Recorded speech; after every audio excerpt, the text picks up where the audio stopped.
Good afternoon, everybody, and a warm welcome to Allianz Park, the home of London Saracens, and a warm welcome as well to our coverage of this year's Under-18 Champions Trophy final. That kicks off at 2:30 and will be contested by Bedford School and Epsom College. And conditions here could really hardly be better. Temperatures have raised slightly overnight, so not quite as freezing cold as we feared it might be, and it's nice and dry underfoot too, so it all points towards a really good game of rugby.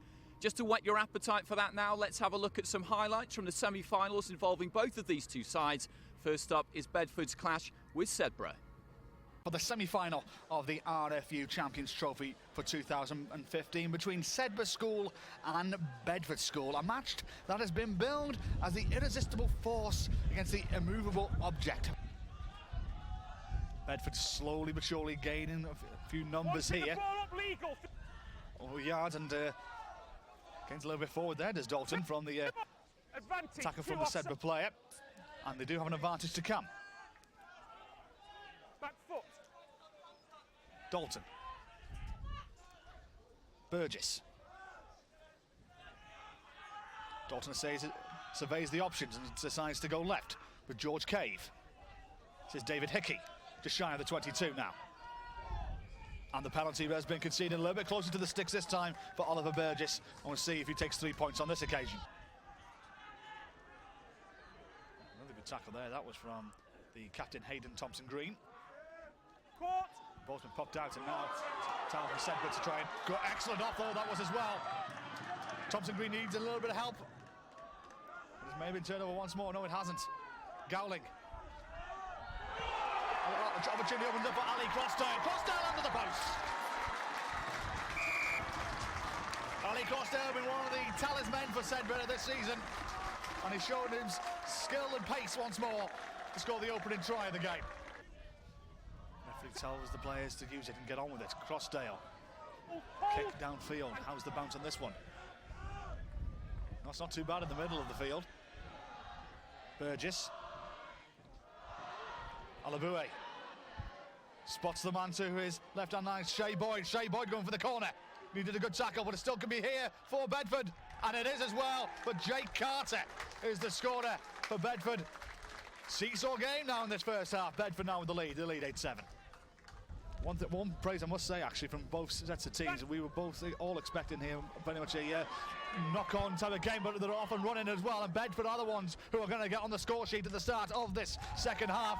I mentioned ding-dong battle.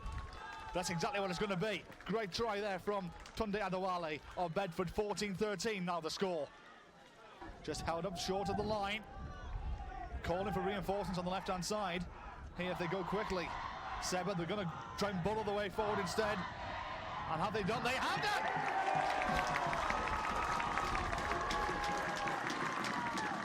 Seesaw battle continues. Bedford are the ones under pressure, though, the start of this second half. Picked up by Lavery, just in front of the post. Men on the left-hand side, if they go quick, they're going to go right instead. Picked up by Ed Irons.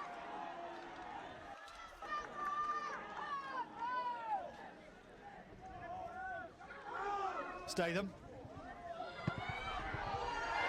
Crossdale's on it.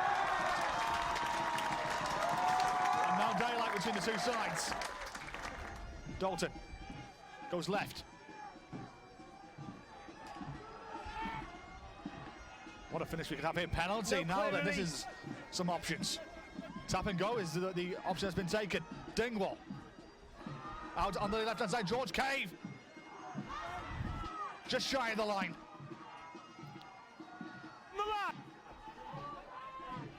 Picked up by Alex Dennis, and Dennis has scored. And now catch and drive coming from Bedford. It's a good one as well. It's a good one. Goes to ground about 5 or so metres out, but it's the team from the south who are sensing blood here in the north. Burgess.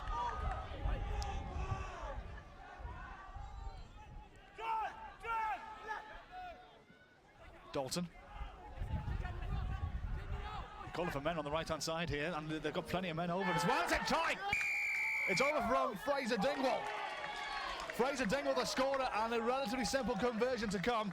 The team from the south are smelling a place at the Alliance Park in 2 weeks, but it's been stolen again from the team in brown, the home side.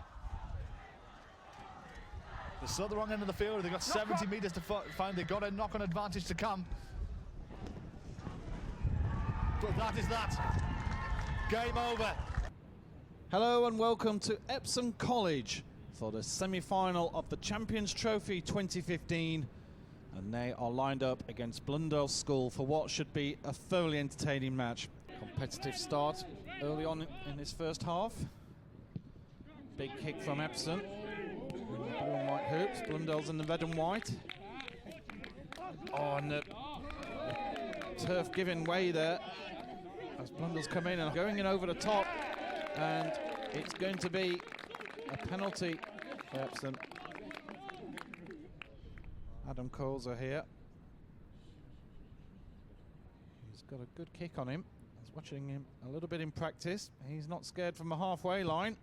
And that's a great start to this match for him. A very important match for Epsom. Concentrate here. Concentrate. Go back. Oh, the throw from Blundell's going a little bit wrong there, but they got away with it. A little bit fortunate. But Epsom coming in, and Blundell's holding on to the ball in there. He's a powerful kicker. In these sort of conditions, it's quite a still day. Coles kicks well, and that's a great kick. 6-0 to Epsom. What a start here in this semi-final. Pushing hard, crowd starting to get behind them now. Blundell's have certainly been putting their fair attack in. There's men over on the right here. Coles goes inside, brought down. Epsom still have men over on the right. This must be a try, and it is. Gareth Stevens goes over the line. Epsom take an 11-0 lead here in this first half. Coles with the conversion from a distance, and it's good. 13-0. What a start. Blundell's just with a penalty kick on the board now. Oh, and there's a missed tackle, and here's an opportunity for Blundell's. There's the man inside. Surely they're going to score here. It's a race for the line, and it's a score for Blundell's. Now we've got a game on. Blundell's have threatened to score time and time again. Oh, there's an interception. It's been called back. It's been called back. And we're going to have a penalty for Blundell's. The crowd were sure that there was going to be a try there. This to tie up the match, and it's over. 13 points apiece. Absolutely superb. Epsom have certainly upped their pace since Blundell's drawn level, and it's going to be another try here. Gareth Stevens again for his second try of the match. Nips in and out. Superb pace, superb athleticism. And Blundell's 18-13 ahead now, are back in the lead. Quick penalty, Blundell's go. They're looking to try and catch Epsom out on the wing. That could have been a forward pass, but it's carrying on, and there's the speed, there's the pace. Blundell's score. And what a match we've got on here. 20 points to 18. Blundell's are right back in this.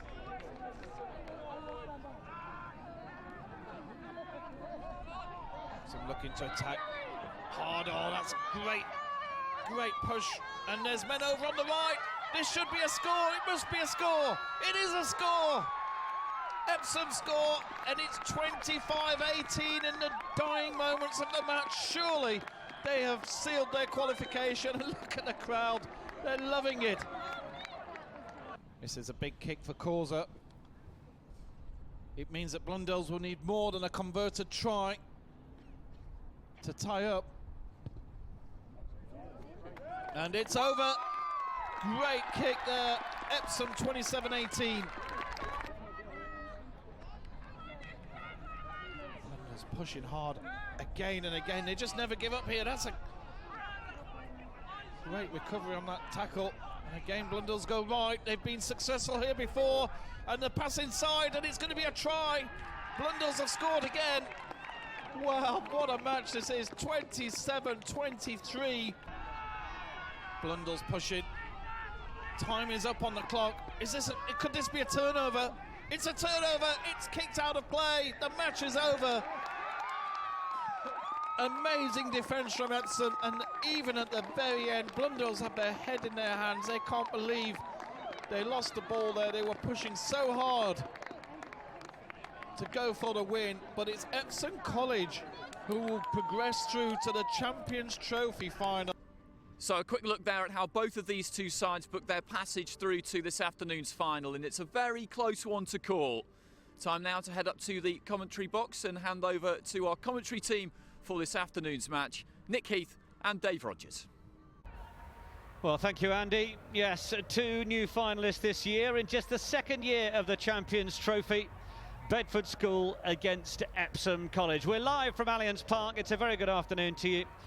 And Bedford School, founded in 1552, they have a decent rugby pedigree, with the likes of Martin Bayfield, Andy Gomersall and Welsh scrum half Robert Jones having come through the ranks. More recently, Northampton Saints winger Jamie Elliott too. And it's with the Saints that a handful of the team have a relationship. The club only situated about 20 or so miles northwest of the school. Dave Rogers is alongside me. And Dave, Bedford showed some real class to come from behind on 3 occasions in that semi-final against Sedbergh. Let's have a look at the results in their season so far, Dave. Well, they're up on screen right now. Thank you very much. Great to be here, and it has been a superb season so far for Bedford School. Played 9, won 9. They've scored 309 points.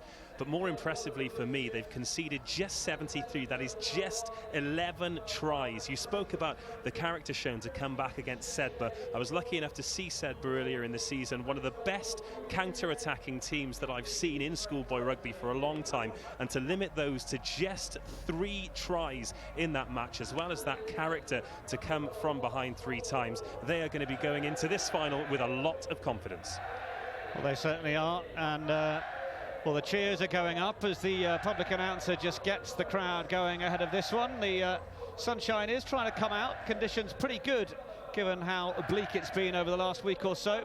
As we have a look at Epsom, well, they rocketed to a 13-0 lead in their semi-final against Blundell's, but the game was tied at 13-all before they kicked on to win 27-13. Public school in Surrey more closely aligned with Harlequins, with George Lowe, a graduate recently to the senior side. Irish international Paul Burke, another notable name from the school. And Dave, well, Epsom, they haven't got the sort of win percentage Bedford have across their season as a whole. How do you view their chances this afternoon? Well, it's going to be tough, obviously, coming up against an undefeated Bedford side, but they've had some pretty impressive victories themselves, particularly, as you mentioned, in that semi-final, where they had the 13-0 lead. It came back to 13-all, but the character works 2 ways. They had to hold on, they had to dig in, and they did. We saw the highlights a little bit sooner. They've got talent all across the side. I'm going to be looking out for the 2 centres today. Causa, the inside centre, number 12, has got a great boot, and 13, Stevens. Gareth Stevens is really athletic. He is going to be a try threat for Epsom College. What I will tell you is conditions are perfect, and we have got a thrilling final in store, I'm sure. Well, the atmosphere is building towards kick-off. Before we take you through the teams, let's have a catch-up with the coaches. And first of all, the Epsom College coach, Andy Wolstenholme. Thanks very much, lads. I'm joined pitchside now by Epsom College coach Andy Wolstenholme. Andy, how are the lads feeling? I think they're very excited at the prospects of playing today. It's a big day for them, and they've been looking forward to it now for a couple of weeks. So, yes, they're really excited about the chance of playing here in the cup final. It's a tremendous experience for them, and one they're really looking forward to. How different is it preparing for a game on this kind of stage as opposed to a usual game? I think it's because of the fact that they're playing against a school they don't normally play against, and they've had to work really hard to get here. I think it's put it into a category which they've not experienced before, but that's part of the learning experience, and one I'm sure that they're ready to step up to. What do you expect from Bedford today? What kind of match do you expect? Well, I think Bedford are an exceptional side. They've obviously played extremely well this year. They've taken on some really big schools, and they've managed to come through. So I'm certain that they'll give us a real test. And all credit to them. They've obviously been playing exceptionally well this year. And what do these kinds of competitions do for young rugby players? How important are they in the grand scheme of England rugby as a whole? It's definitely a step up. It certainly puts them into an area which they've perhaps not experienced before. It takes them out of a comfort zone, and it challenges them. And I think that's something that's really good. I think it's something that rugby will benefit from in the long run. And coaches never like to pick out individuals. It's all about the team. But anyone in particular we should look out for in your ranks?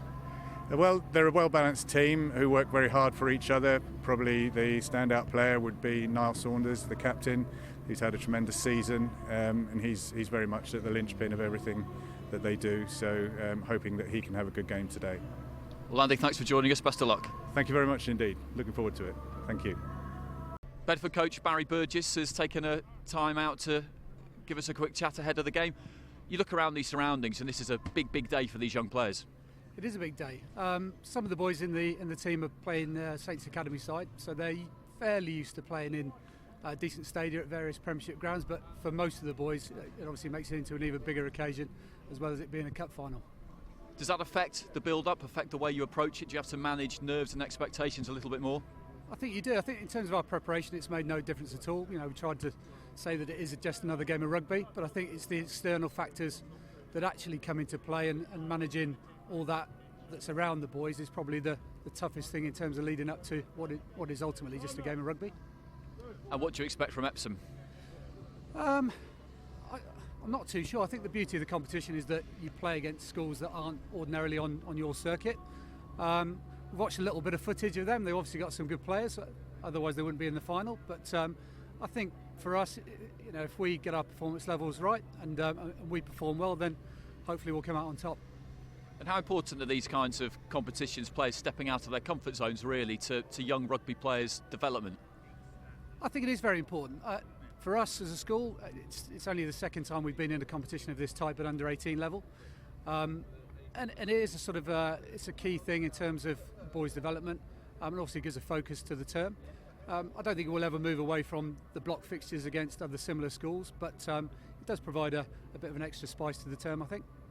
Any names in particular on your team sheet we should look out for? Captain George Cave played England under 16s and is loose heads, very good scrummager, and does a lot of work around the field. Jake Carter at number 8. He's got a great engine, does a lot of work, very physical, so hope for a big game from him today. And at fullback, Fraser Dingwall played Scotland 16s last year. Scored a lot of tries already this term, and hopefully will provide a bit of a calming influence at the back. Well, thanks very much for joining us, Barry. Best of luck. Pleasure. Thanks a lot. Cheers. So those are the thoughts of Barry Burgess. Of course, of all of the players to potentially pick out, he didn't pick out his son, Oliver, who's going to be playing at fly half. But there are the boys. They are in the stands opposite our commentary position, and they've been on their feet making plenty of noise, cheering the two teams on. Dave Rogers and I have been joking the fact that when they get on their feet and shout Epsom, Bedford, in a crowd, Dave, can't understand which one they're saying. Absolutely not, but what we have got is a great turnout today, and that could play a difference as well. We never know how teams are going to react in these final situations. Bedford, great record, 100% this season. Epsom with those defeats, but they have had a few close ones as well, and invariably when the match has been close, Epsom have come out on top. Yeah, it's a really difficult one to call this, wandering around and just catching up with the coaches and a few of the dignitaries around, and yeah, everyone's saying that this is going to be a really close one to call. Let's have a look then at the teams for today's Champions Trophy final, and we'll start with Bedford School, as we mentioned. Just the one change in the starting 15 as Barry Burgess is forced to replace the injured Nick Cowan at inside centre. Fraser Strachan comes in, scorer of the third try in their semi-final, and himself one of 5 players registered with the Northampton Saints Academy. Fullback Fraser Dingwall, as he mentioned as well, also scored in the semi-final, and the Scotland under-16 skipper is one to watch on the counter-attack. Whilst in the pack, George Cave leads the side from the front row, his presence almost like that of an extra back rower. And in the back row, Jake Carter, Midlands under-16s, and one of those in the Saints Academy. A great engine, as Burgess was saying. For Epsom, well, it's 2 changes as the side welcomes back captain Niall Saunders at scrum half. Recently selected for the Ireland under-19, Saunders missed the semi-final, but his return sees Ivo Slot drop to the bench. The other changes in the pack were Oscar Vaughan comes into the front row, Nick Fizakali making way. In the back row, there's a real danger man in James Gulliver, member of the Harlequins under-17s elite player development group and a player with real pace.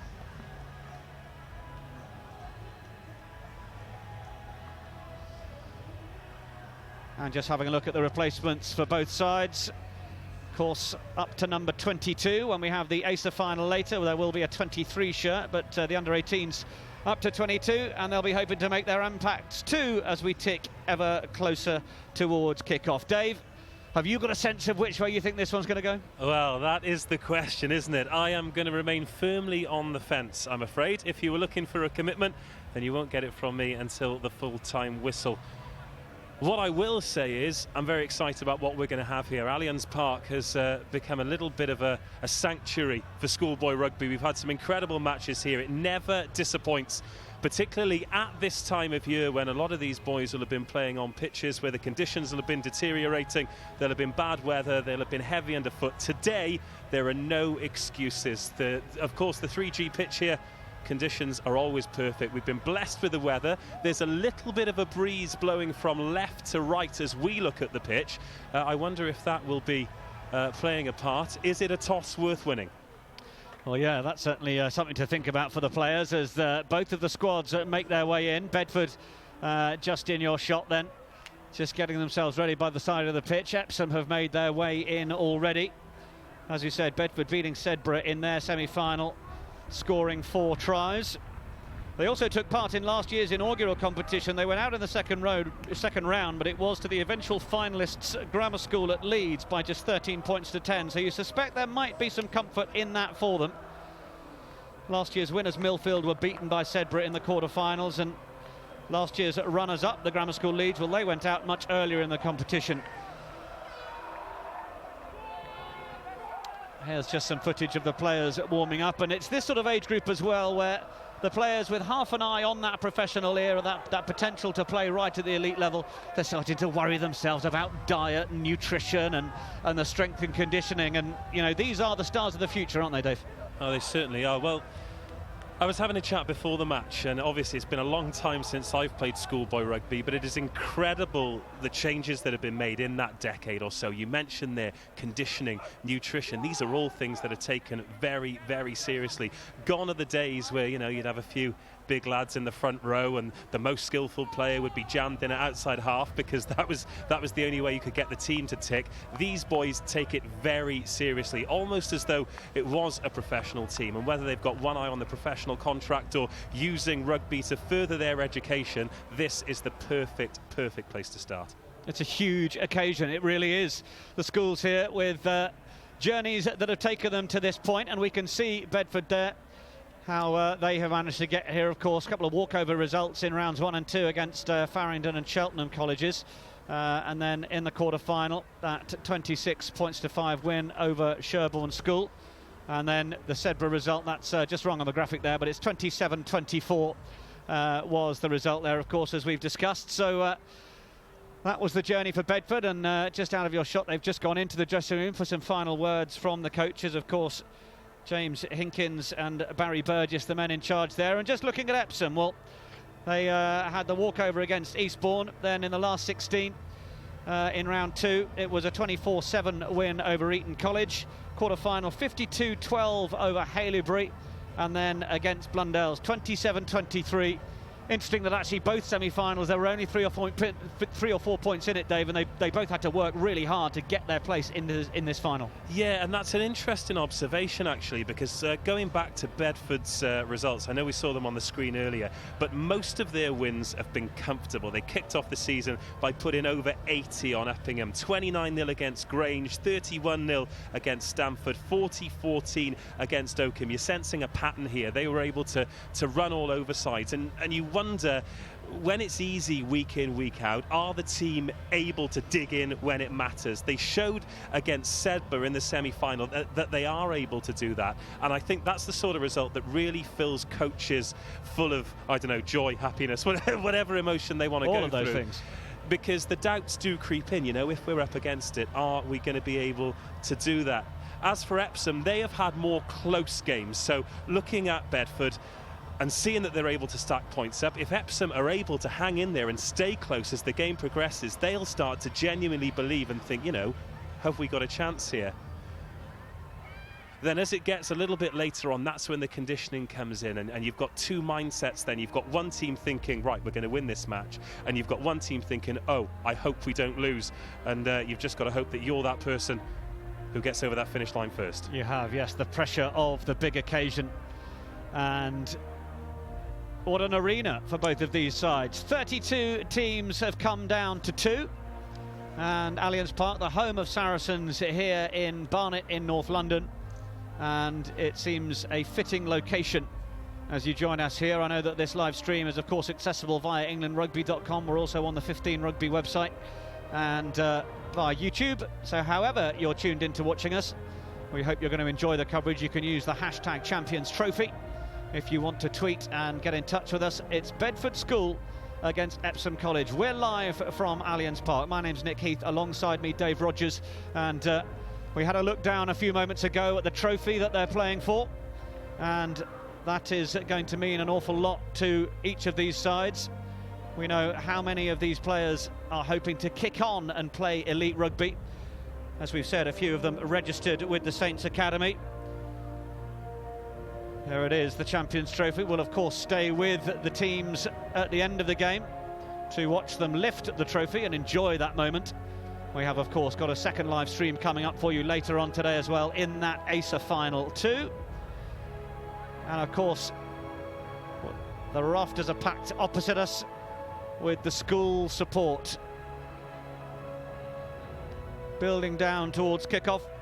And in the second year of the competition, Dave, it's worth mentioning that we have things like the net where schools can't, but for some of these schools that were putting higher scores on some of those others, it was right that they made the decision to bring about this slightly higher level competition to allow these bigger schools, these more rugby focused schools, the chance to really go toe to toe with each other. Oh, absolutely. I mean, the competition was fantastic last year. We had the final here, Millfield against Grammar School at Leeds. It was an absolute virtuoso performance from Mr. Hastings at outside half for Millfield. He really won the game for them. It was superb.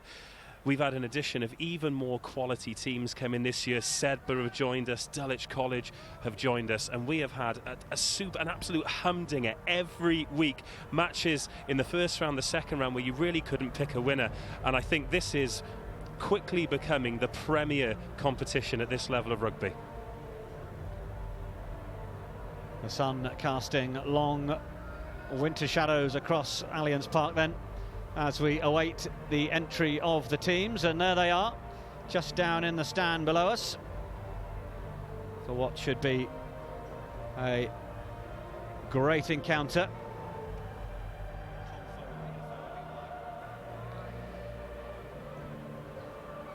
The rousing music setting the atmosphere. Rugby likes a grand occasion, and for many of these players, this could be the zenith. This could be their greatest day in the sunshine.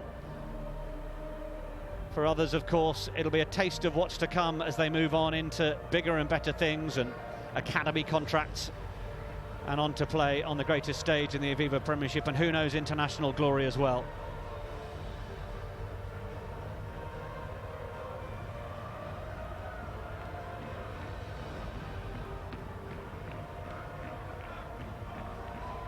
So here come the teams then, and the roar goes up, adding their weight to the atmosphere. The crowd cheer on the sides. Epsom in the striped navy and white shirts, Bedford in the red, and we are approaching kickoff here in the Champions Trophy final. Last man to run in is Ollie Burgess for Bedford, son of the Director of Sport at the school. He's with the Saints Academy.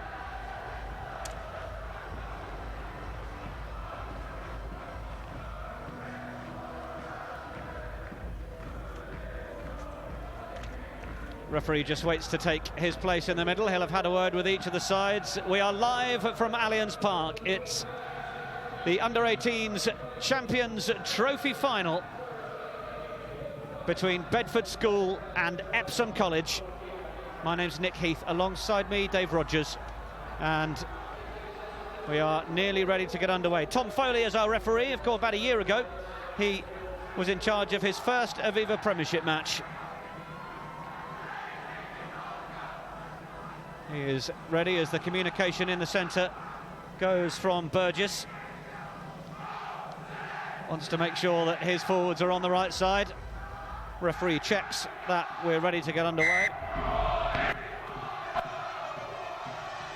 Fans in the stand from each school are having great fun singing the songs to each other. And Epsom control it. First infringement, though, is a knock-on, and that will hand it over to Bedford. And this an early platform. Well, a great chance to launch an early attack from Bedford. That is not the start you want from Epsom at all. You'll be looking for a cool, calm, composed start. An unforced error early on hands the initiative to Bedford. And let's have a first look at the scrum. Yes, absolutely. Bind! Jeff Dalton waits to get the ball in. Steady, getting steady! His opposite number waits behind him. Back in the reckoning after that injury. Saw him miss the semi-final. Pick at the back is from Carter. He's well scragged by Saunders. But Bedford won't panic.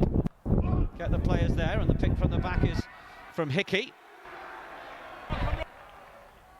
They come down the short side. Little run by Burgess. Oh, and he's found a little bit of room for Olabuye, who is bundled into touch. But looking to try and take advantage of perhaps a little bit of napping Epsom defence down the short side. Well, let's go back to that scrum. Epsom will be absolutely delighted with that. What a response from the forward pack following that early knock-on. And that's a good line-out to start with as well. So the set piece clicking early on for Epsom. Jake Carter can be so dangerous at the back of that Bedford scrum, but they certainly had him measured up. Decent enough tackle from Burgess. But here come Epsom, trying to fling it wide. Gareth Stevens with the pass. Running up the left side, Peter O'Brien. Saunders gets it away. That's big number 8, Onslow Wild, with the shock of blonde hair. Balls come squirting out the side of that ruck, though, and it was knocked forward from Epsom. I can barely hear myself over the crowd. Great atmosphere. Certainly is, and what a start from both teams as well. Couple of mistakes from Epsom, but showing their intent. Brave work running it inside the 22 in the first couple of minutes. Difficulty is going to be calm thinking at this stage with that atmosphere. Not the sort of thing that many of these players will be overly used to. So keeping calm heads and making the right decisions, not overplaying in these opening few minutes, is going to be key for each of them. Referee Foley gets the call in. On the near side, Simon Beale in the black scrum cap. And the ball is back, and it's picked up by Carter onto his scrum half. Dalton going to need someone there to play scrum half. Hickey happy to do so, and that's a decent enough carry to set up the platform in field. Releases Dalton, who can pass that one away, and Burgess thought he'd spotted a little gap to get through there, but he was well tackled. Dalton looks to the right, finds Hickey once more, who's been involved in a decent amount of things so far in the opening exchanges, the second row. They look to the right, and that's fullback Dingwall, who pokes a little kick through, asking questions of Harry Cook, but ball is booted downfield, and Dingwall is there. That was, well, camera's right in line with that, flat at best, you might say. But Bedford still with it. Carter carries. Then they come to the right once more. Fraser Strachan just having to tidy things up in the number 12 shirt. Well, there's a penalty here, and it looks like Braithwaite's just going to be spoken to. Epsom have got to be careful here, because there was a late hit that went in on the Bedford number 9, and they've given away a penalty there. They were doing well to contain Bedford, to be honest. The ball was a lot slower than I think the scrum half would have liked, but then they've given away a silly penalty. Discipline going to be a really huge part in this match, as it is in any final, of course. And first pot at goal here for Bedford. Yes, Oliver Burgess calls for the tee. We know that Epsom College have got real danger in Adam Causer, tremendous range, but Burgess can slot them too. There's a chance for Bedford to take a 3-0 lead.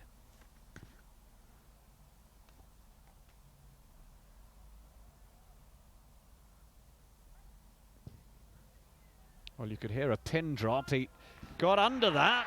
It didn't look like it was going to take off terribly far. It seemed a fairly heavy kick, but it's done the job. Burgess with 3 points on the board for Bedford, and they'll be pleased to get an early lead.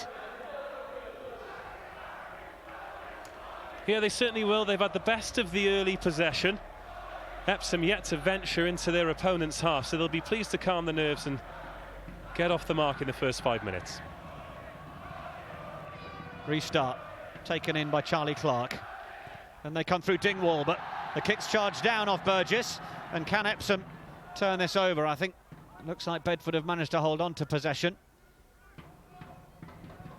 Attempted box kick hasn't really worked for Dalton. He's under a lot of pressure, gets a kick away second time, but this could be a real chance for Epsom if they got men to the left, if they can find them.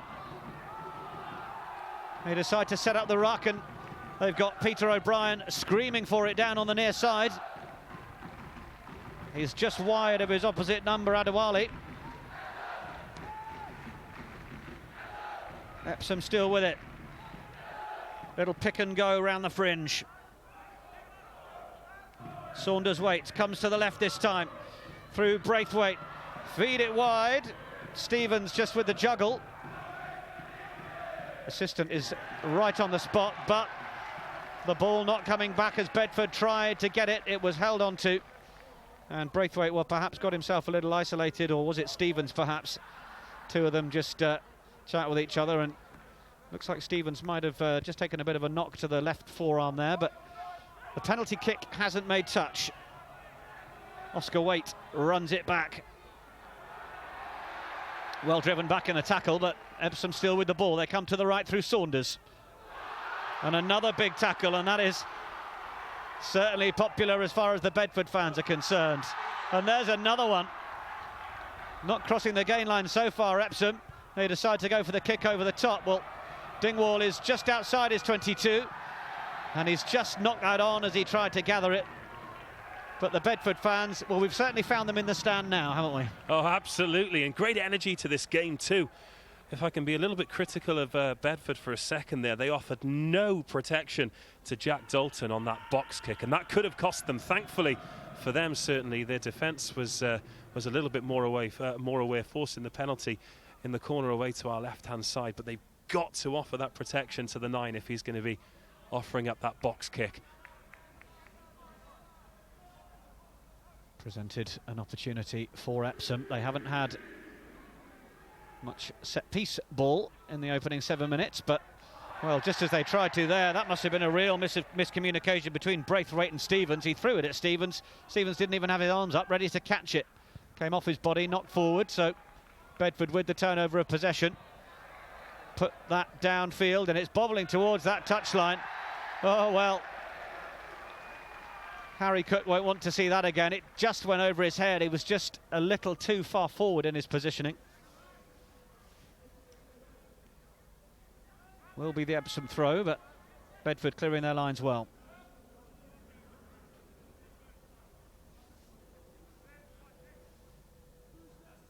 Torpy gets the ball in. Good take from Hobday. Brings it down. It's at the back. Dalton's come round to make the tackle. Referee seems perfectly happy with that. Then it's out for Braithwaite. Kick is downfield. It's just outside the 22, which is effective enough as Dingwall takes it. Thinks he spotted some room over to that left-hand side. There is room. And the ball just sitting up. Might have been a bit more of a contest had Adewale perhaps gone after that a little more. Epsom on their 10-metre line. They come to the left. Plucked out of the air by Torpy. Just got over the 10-metre line on that occasion. Saunders to the left. Quick hands, could find the ball out wide. O'Brien would have been in a channel of space there, but Bedford have turned it over. And it's away through Carter. On through Beale. And then the pass away from Boyd.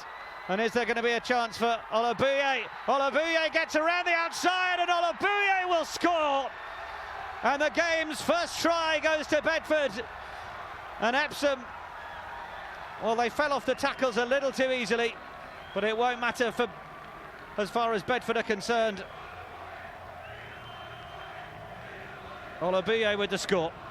Well, he puts the hammer down from 40 metres out. That's a big handoff on the fullback. We saw a bit of a glimpse of it when he went up the blind side in the first couple of minutes, but with the chance to stretch his legs, he looks a real handful. And what a start.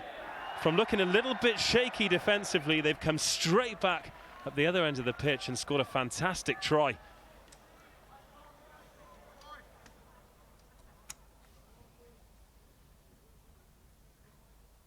So a hush descends on Allianz Park as Oliver Burgess waits to take the conversion.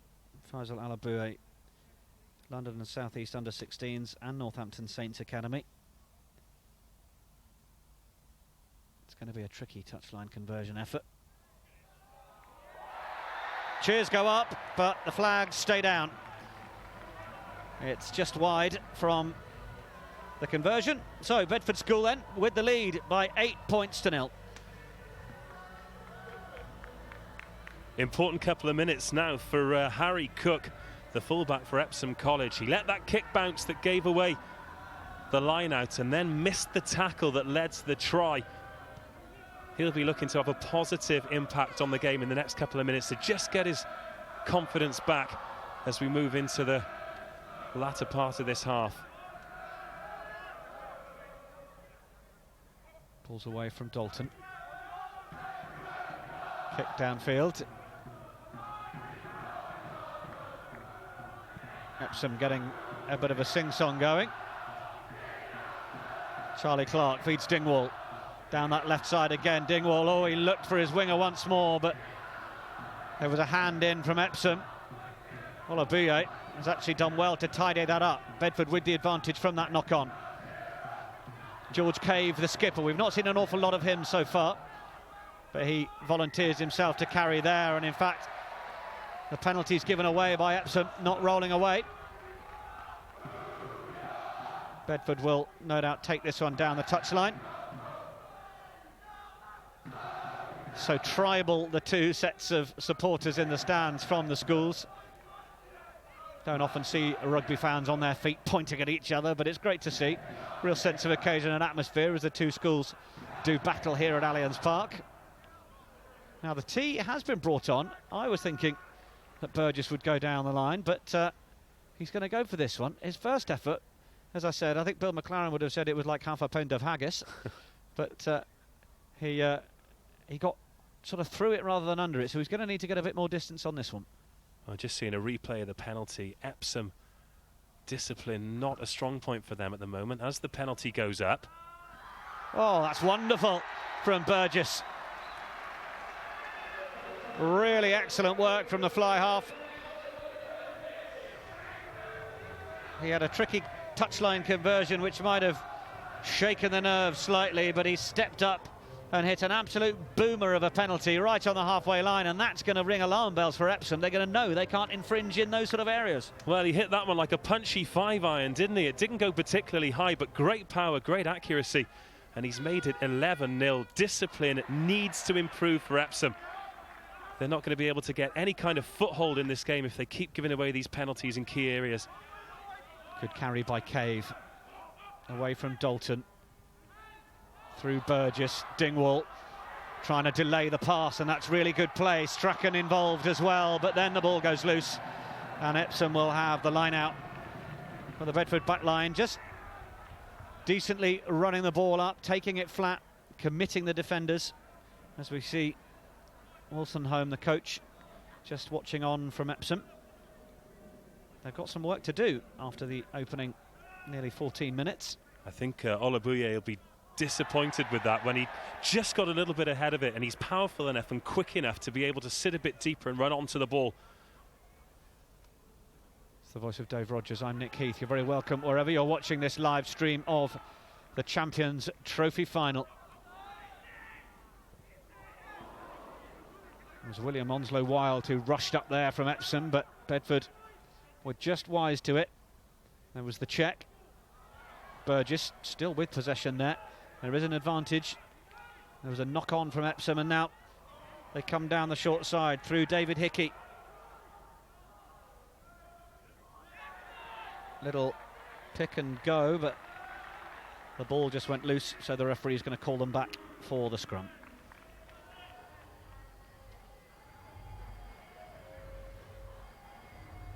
A few of the Epsom players just looking to seize the initiative, and we'll have to wait and see whether that pays dividends or not. Rushing out of the line, trying to force the mistake from Bedford. I think among the ranks they might be thinking they're making it a little bit too easy for Bedford to play the kind of game where they can swing it out wide. Unfortunately, again, it's an unforced error that's led to coughing up possession and giving away another scrum. But they've had parity in the scrum so far. Maybe it could be an opportunity to force a turnover, but we all know how difficult it is in this modern game to do that from the scrum. I was enjoying the likes of Brian Moore reacting to Eddie Jones, saying he's looking for hookers that can hook the ball this week. Well, there's the message right down the chain for these schoolboys.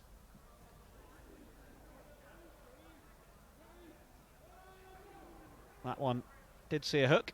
It's back and it's picked up by Carter. He's not getting much luck at the back of that scrum though, and certainly Epsom have worked hard on trying to contain him. That was a big hit. Really solid tackle from Callum Torpey. And I think Ollie Burgess has taken a bit of an exception to it, but nothing wrong with that. He'll be absolutely delighted with that, and it's moments like that could be what the team needs. And front rowers always like getting one over on the backs as well. The number 10 has taken a good shot there, but he's actually given it as a knock-on, so it'll be red put in at the scrum. Yeah, I think the ball came off Torpey as he made the tackle. So Bedford will have another chance. As we said, Jake Carter scored the try to put Bedford ahead after Olaboye's counter-attack in the semi-final. He is a decent ball carrier, but Epsom, some real shove there. There he is when he gets around the first tackle there and bounces through the second, and that's gone down well with the supporters as they get over the 22, but he's given the penalty away. Epsom in a decent position to get over and try and win that ball back, and could this be the first chance for Adam Causer to get some points on the board? Well, he's going for the stick. Sensible decision as well. When you're more than a score behind, no matter at what stage of the game it is, there's always the temptation to try and go for the 5-pointer, but that's sensible stuff from the Epsom team. It's actually not going to be Causer taking the kicks, which is a surprise. Well, of course, Saunders back into the side after that semi-final, so the captain is going to take on the duties.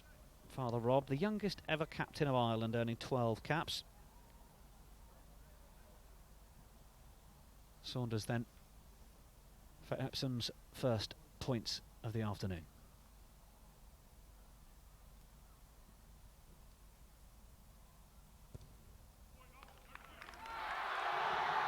High and true. Bedford 11, Epsom 3. And Saunders, the man to give them their first points from their first real opportunity of putting that pressure on and winning that penalty. Yes, they did well there. It started with Callum Torpey's big hit on Oliver Burgess, the number 10. He did give away the knock-on in the scrum, but two solid scrums from Epsom where they managed to disrupt Bedford, and then they force the penalty and get off the mark. But it's their response now from this period of possession that's really going to see whether that's a false dawn or not. They do well to take the restart and withstand the pressure coming from Bedford. Big hit, but it'll have given Epsom a bit of confidence, and there's a decent leg drive right up to the 10-metre line, and they're going to play a bit more close-quarters stuff there as well. Another pick from Norris. Now they spin it out through Braithwaite, then through Stevens, but that pass is just a little too much, and they're not doing the basics well enough there. And oh my goodness me, the quick thinking.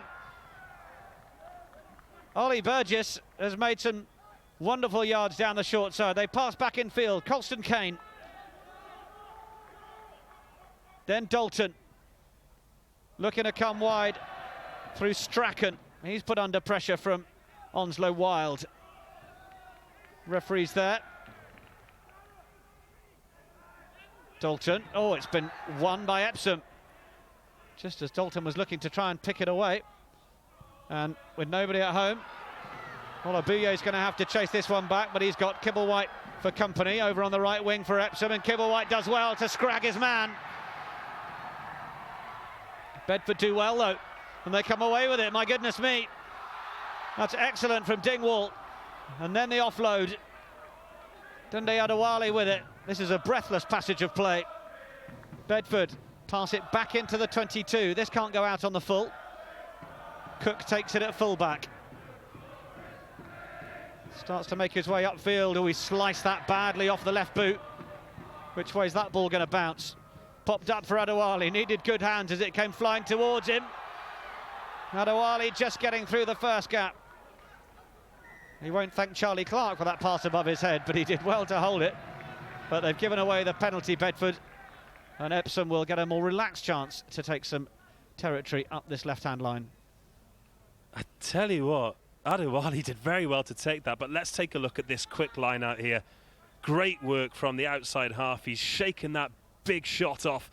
Done really well there, made a quick 20 metres and really launched the attack. But again, the Epsom forwards working hard, forcing the turnover. And like you said, the leg drive, the close quarter stuff really working for them at the moment. Breathless stuff, the ball in play for a lot of time. Conditioning is going to play a huge part in this match as it progresses. Certainly is. Callum Torpey. Oh, now then. It was certainly straight as it started. Faded to the right, but Bedford are happy to make the most of it as Cave carries on the skipper. He's just knocked that on in the tackle, though. It was a really decent hit on him. And coughing up possession. Epsom will have the scrum.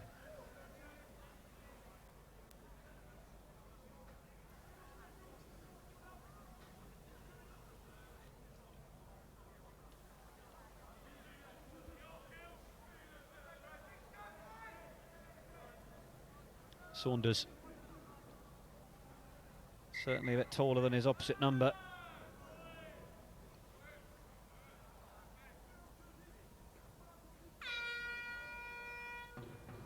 Not quite the sort of 6 foot plus scrum half that Warren Gatland's keen on in the likes of a Mike Phillips, but certainly Dalton the more traditional size of scrum half.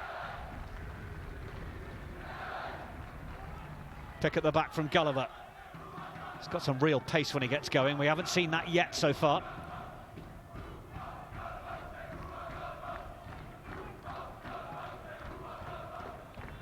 Epsom to the right once more. Good feet in the second row from Norris. Where is that ball, though? It's coming back on the Bedford side, and the penalty is going to the guys in red as well. Holding on to the ball. It's a good line and change of direction from Norris, but the support wasn't quite there. Did he run away from it, perhaps? Well, story of the half for Epsom so far. They've got so far down the road. They look like they're getting a foothold in the game, but then they've given away a silly penalty. And we've already seen from very similar positions to this that Burgess fancies his right boot. He's 2 from 3 for the match. Yes, chance to take Bedford up to 14 points.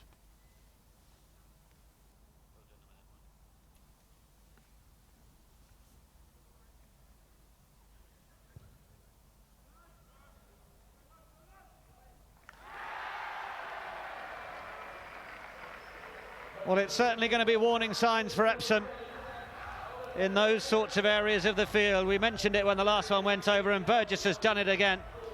It's his 3rd successful penalty of the afternoon, and it takes Bedford School up to 14. Epsom College on 3. Worth noting that that is the direction the wind's going in, so any chance at goal, then I think the outside half's going to fancy his chances. Dalton takes that in. Bedford will be very pleased with their efforts in the first quarter of the match.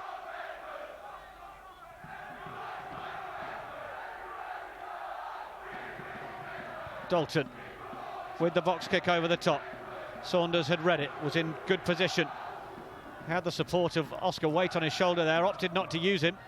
Big man might have been a handy runner. Bedford are narrow here. Penalty. Not releasing the man on the floor. And Saunders takes no time at all in telling the referee that they'll be going for the posts. And this to cancel out the last effort from Burgess.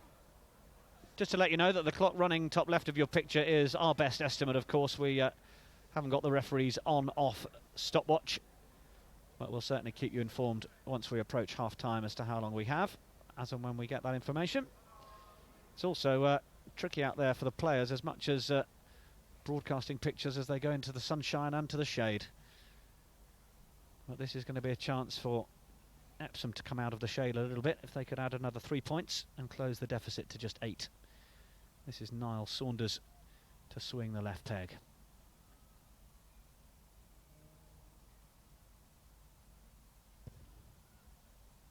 Decent connection, and the cheer goes up. Bedford 14, Epsom doubling their tally to 6 then with Saunders' second penalty goal. And well, we certainly want this final to go right down to the wire for the neutrals who might be watching this Champions Trophy final. Ollie Burgess with the restart, it's a really good one as well, just into the 22. Saunders with the box kick down the line. Kibblewhite is chasing after it. Dingwall inside to Olabuye. Olabuye. Then it comes through Burgess. Burgess gets the offload to Adewale. Manages to step between two players, but set up the ruck, and then Dalton. Well, he's gone on his own a little bit here, and he's going to need support quickly. They do get it set back. Tunde Adewale plays scrum half. Charlie Clark, little slip on the artificial surface here at Allianz Park. Simon Beale, tackled by Onslow Wild. Dalton, in for Skipper Cave. Dalton again. Burgess. Nearly a gap opening up for Burgess, but one little dummy and he's through, and the offload is good, and it's well picked up by Carter. Wasn't the easiest of passes, and Epsom need players over on that side as Bedford sense they might have numbers, but well, they perhaps thwarted that opportunity by trying to go too wide too soon there. They pile players in. Dalton fancies going down the short side, but he's going to get bundled into touch, and Bedford maybe not playing the most sensible rugby over in that far side. No, they seem to stack the right-hand side with all their pace and then go left. The scrum half, he's been caught short on the short side a couple of times, but good field position still for Bedford. Epsom have shown that they want to run it from their own half. Bedford making it difficult for them, so they'll be happy to be playing rugby in this part of the field. Yes, they certainly will. Gulliver takes that one down. Kick downfield, asking questions of Olabuye. Just drops it, gets a massive cheer from the crowd, but doesn't make an awful lot of odds in terms of Bedford's possession. They kick it downfield and invite Harry Cook forward. And Cook, he fancies trying to run this. He's run himself into trouble there, though, and he's going to have to release that on the floor. Comes back on the Bedford side. The turnover is good. And it's kicked away from Burgess.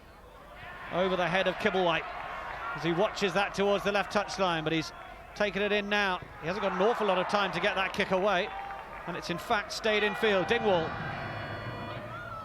tiptoes his way down the whitewash on the left side, then gets the ball away. It's that man Olabuye again, the try scorer.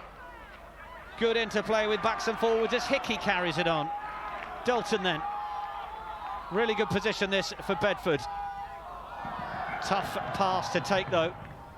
It was absolutely launched from Burgess off the left hand, but it was just spilled, and Epsom will get a chance to breathe again. Bedford looking dangerous on those counter-attack opportunities. No, absolutely, and the footwork across the back line, absolutely exceptional. We've seen the outside half, Oliver Burgess, step off that left foot and beat the defender a couple of times there with hardly any space. Fraser Dingwall, the fullback, just managed to shimmy and get past his man. Add to that the two wingers as well, who seem to beat the first tackle pretty much every time. There is danger right across the Bedford back line.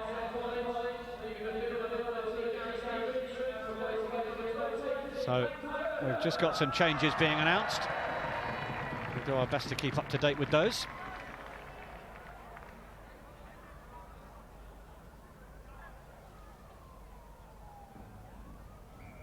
Barry Burgess just watching on from behind the posts over to our left-hand side. I wonder what he's making of this match so far. I think he'll be pleased with the way his team have defended, particularly physicality-wise. Some of the tackles that have been going in have been exceptional. But I think both coaches will think if their teams can maintain the discipline moving into the second half, then this match is there for the taking. It's the voice of Dave Rogers alongside me, Nick Heath, in commentary for this Champions Trophy final. Penalty for Epsom.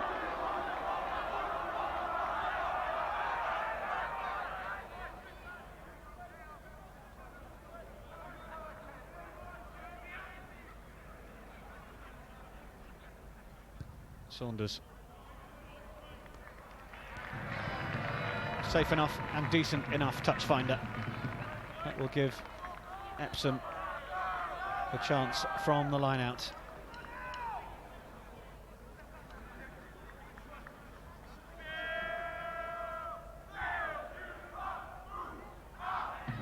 Epsom with possession. And they look to try and turn this into a catch and drive. And then the breakaway, and that's Gulliver rattling on. Saunders up for Norris. Epsom have got themselves a decent platform here. Braithwaite looks to try and get through the gap himself.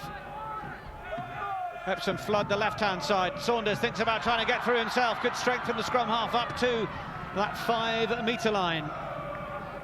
Players go in and try and add their weight to things.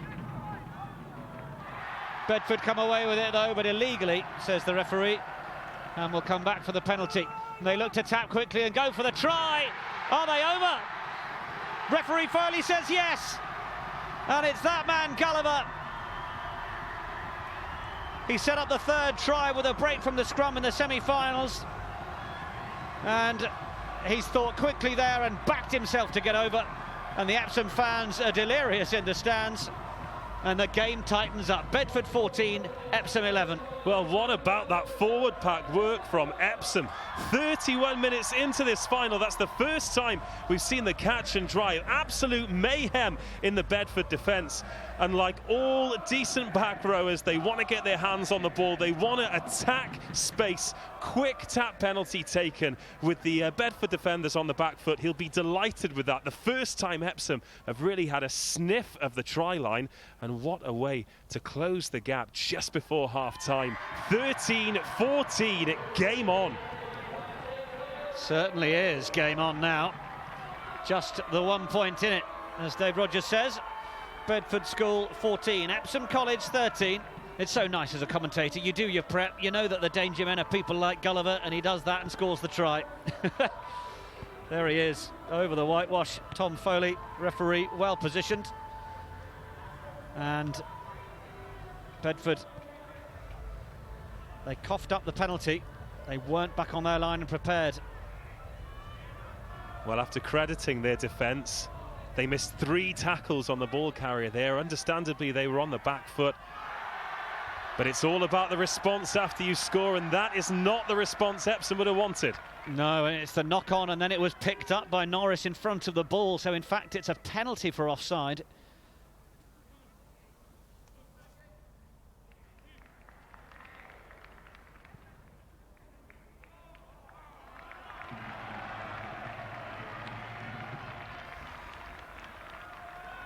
Bedford taking this one into the corner then.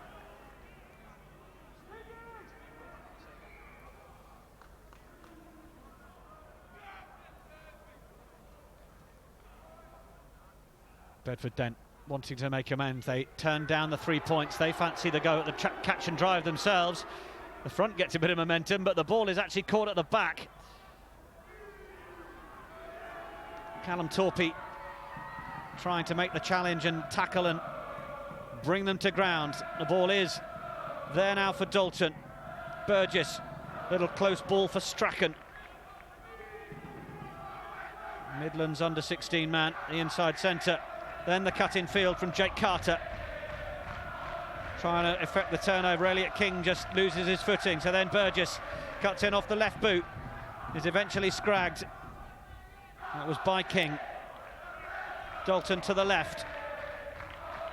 Cave get a bit of a rumble on to take it up 5 metres out. Then they break to the left. Approaching halfway, half-time rather. And the ball's just been knocked on in there. Bedford will be very frustrated with that. They've done so much there. They turned down the option for the 3 points, and in this sort of area of the field, when you do that, you've got to be able to get the 5 you're going for.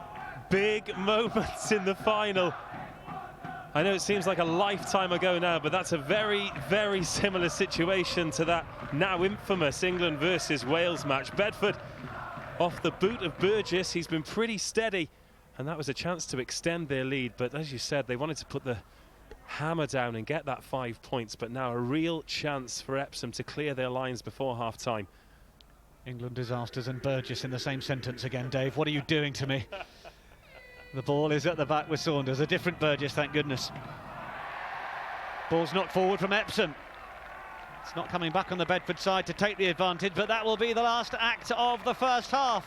And could it be more finely poised? Well, I suppose it could, just by a point. But, well, Bedford School, they managed to get themselves up to an 11 points to 0 lead. But Epsom have done brilliantly to come back into it. 3 kicks, 2 penalties from the boot of Niall Saunders. And the try from James Gulliver. And that was after the early try from Olabuye after Burgess's first penalty. And at half-time, it's Bedford School 14, Epsom College 13. And we knew the Champions Trophy was providing us with decent rugby throughout the competition so far. But Dave, it's living up to the billing.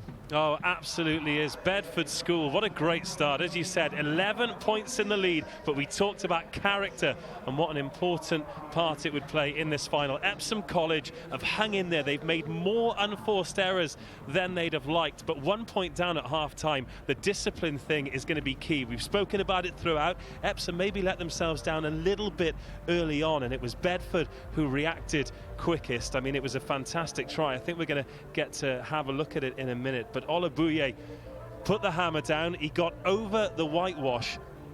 In fact, it's on the screen right now. Bedford doing what they've done well throughout this half, is trying to release their backs, and look at the power there from the number 14, 40 metres out. Not a lot of space down that channel. He ran straight through Harry Cook, the number 15, who'll be looking to be a little bit steadier in the second half. He made a few mistakes, but credit to Epsom.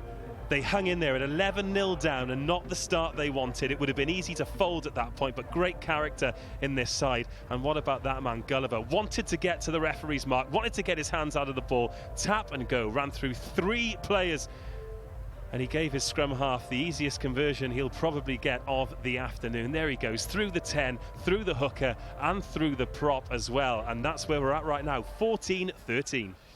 So we now got an opportunity to get some reaction pitch side, and I understand that Andy is speaking to Sam Howard from Dulwich College. Off you go. Thanks, lads. I'm joined pitch side now by a man very well versed in preparing young rugby players for exactly this kind of occasion, Dulwich coach Sam Howard. And Sam, that was a very interesting first half. Yeah, great first half of rugby. I think after about 20 minutes, Bedford looked very much in control. They were dominating territory. Their kicking game was much better than Epsom's, but fair play to Epsom in that last 10 minutes, getting back in the game. Great line-out drive, which I think they've got to use a bit more, up the tempo and took the quick tap penalty, so did really well. And again, fair play, held out in that last 2 minutes right on their line against Bedford. You've got to do that to win competitions like this. Well, that was a crucial 5 minutes or so. The tap for the penalty was great to see, because that's a big call in a crucial stage of a massive game for them. Yeah, shows the confidence that the boys have got, and the fact that their coaches let them express themselves. Most people would have taken that obvious 3 points, but they've taken a quick tap, got over, and are right back in this game. It's windier than it looks out here.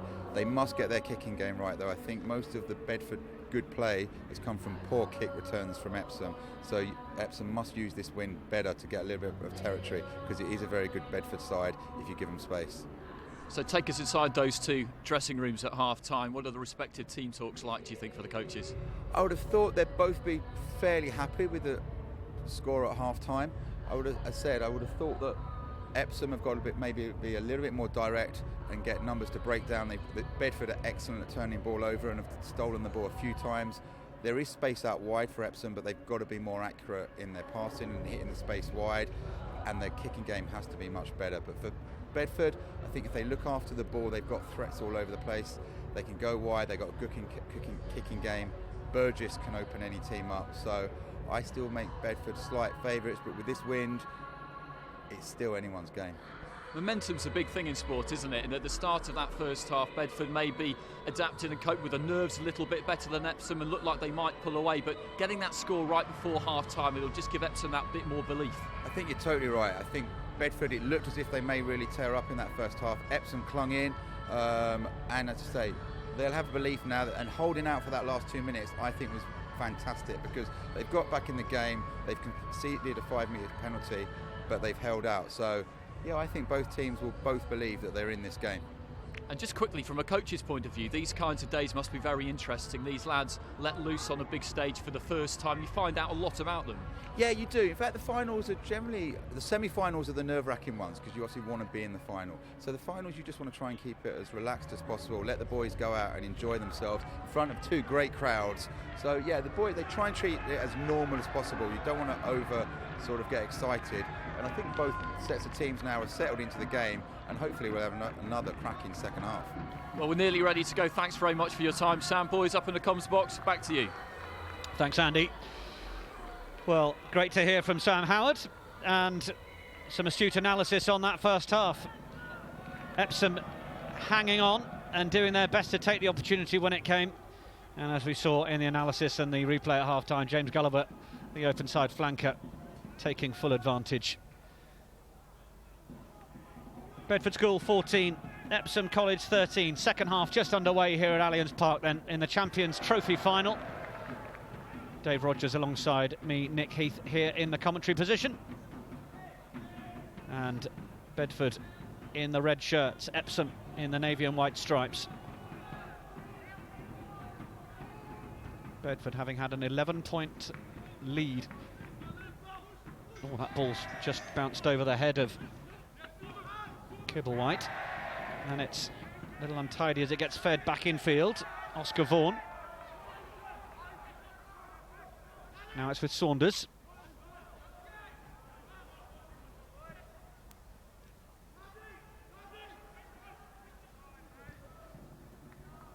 Little kick down the left-hand side, sends Dingwall going back for it. He's got a bit of work to do. He's got support on his right, but Dingwall was tackled, not held though.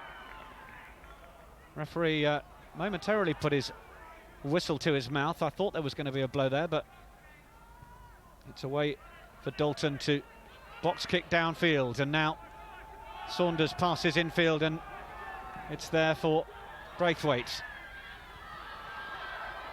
It's a decent tackle from Olabouye on O'Brien, and I think there's Kibblewhite. I think there's a bit of an injury there.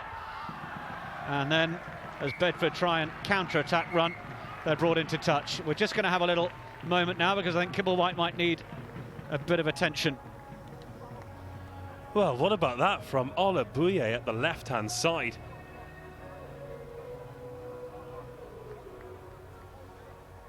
Epsom really putting the pressure on early in this half. That little kick over the top from the scrum half Saunders, I think we're going to see a lot of that in the second half. The wind is going to come into play.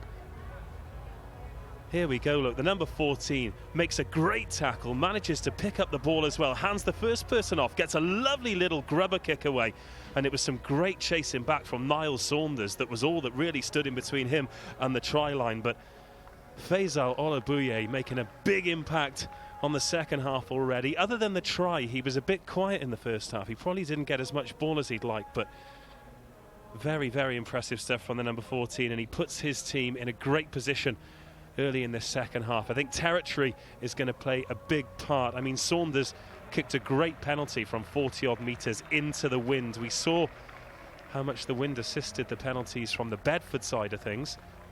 And nice to see there Olabouye just going down to check that Kibblewhite is okay. It was his initial tackle before the turnover of possession. And Kibblewhite looks to be hobbling and potentially not playing a further part in this one. So the change is made, and onto the field for Epsom, Max Turner makes his introduction. Epsom with a defensive line out to deal with then. Torpy gets it in. Philip Cooper putting plenty of pressure on. Ball is taken down. Dingwall had to try and get over his own 10-metre line. Did so just by a metre or two. Numbers down the short side for Bedford if they can use it. David Hickey. Ball back in field.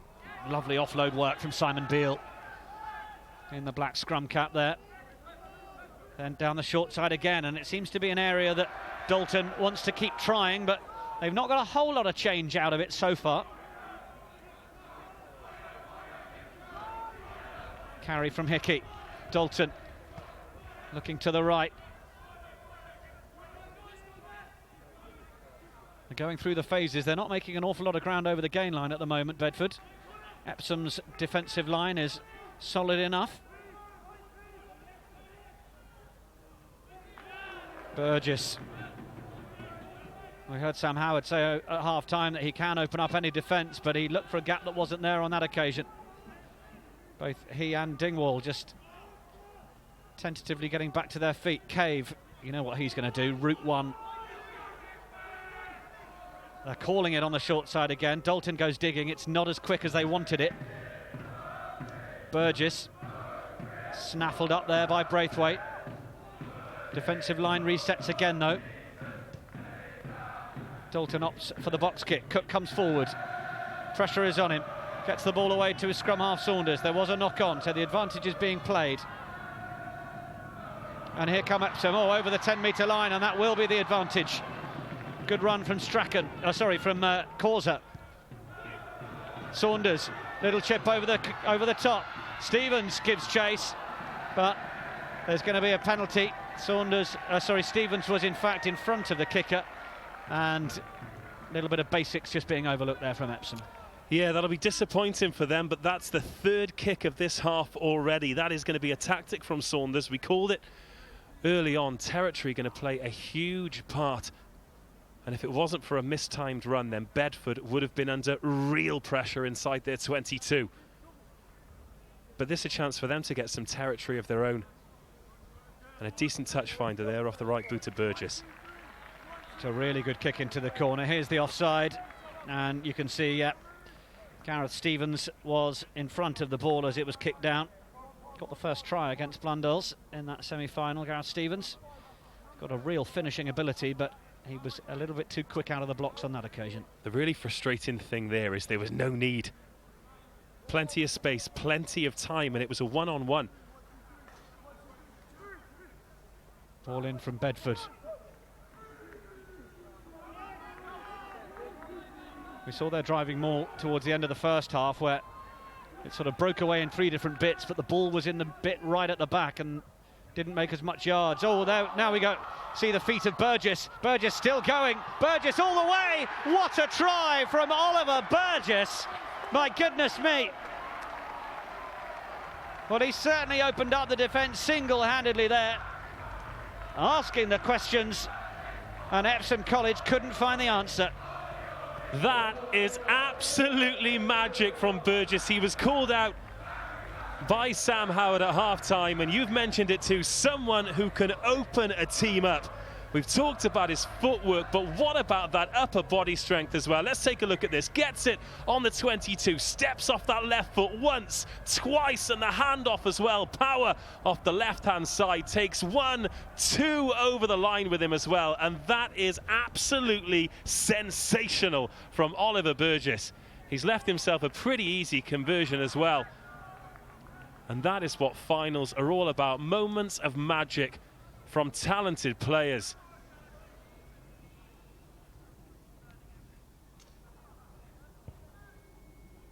Conversion is good.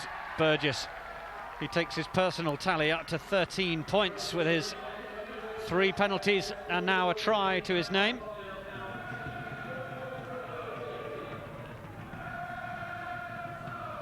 Bedford School 21, Epsom College 13.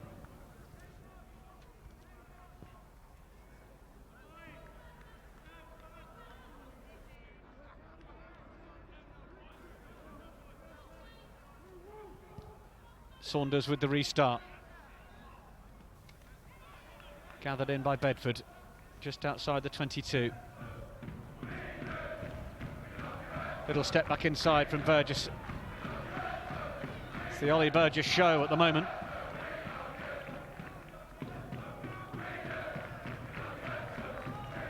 Chip over the top, coming down just outside the 22. Doesn't get an awful lot of yards, and in fact it's knocked forward. Epsom don't communicate, 3 go after it, but Saunders is eventually the one who comes away with it. Now it's opening up a little bit, and Cook comes forward over the 22.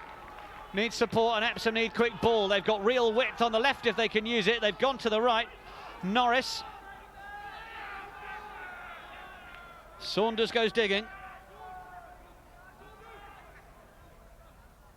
Bedford are still narrow if they can find it wide, and it does come a little wider, and this might be where Bedford get exposed. It's going to be a penalty and a deliberate knock-on, and this could see Tunde Adewale spend 10 minutes in the sin bin, or 7 minutes as it is at this level. And he knew exactly what he was doing there. Yeah, it always seems a little bit harsh because it's a reactionary thing, but by the rules of the game, I don't think he can have any complaints there. As for Epsom, that's a little bit of a chance gone begging, but how often do you see it? A pass hits the ground and it opens up the defence. Let's have a look at it now. It bounces there. There's space on the right-hand side. It's a little bit of tunnel vision. Pass could have gone earlier, really, couldn't it? Yeah. There was a 4-on-1 there. That is fundamentals, but Epsom in a great position here. And that's more good ball from the line out. This set piece really has been impressive. Epsom trying to get it reset, but they've disconnected. They ended up truck and trailer. And that's going to be a turnover of possession to Bedford, and with the man advantage, well, they had to make that pay, Dave. Well, that's 2 chances gone begging. They've blown a 4-on-1. And something that's a strength of this, it led to the first try, the catch and drive. They have absolutely butchered that. And it's the D word, discipline. It cost them early in the first half, and it's cost them there. But still, they're a man to the good, and they're in a right part of the pitch.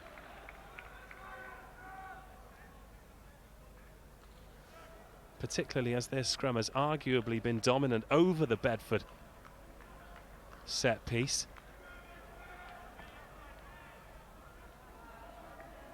Bedford School 21, Epsom College 13.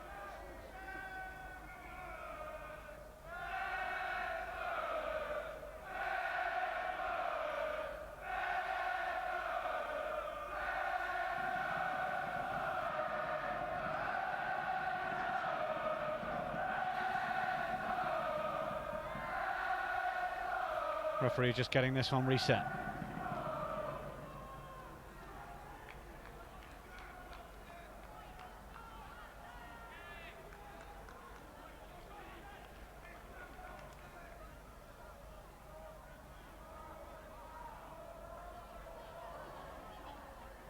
Will be a certain amount of relief for Bedford and Barry Burgess, with having got that first try of the second half, but got work to do to clear their lines here and get out of a bit of pressure that Epsom are trying to apply.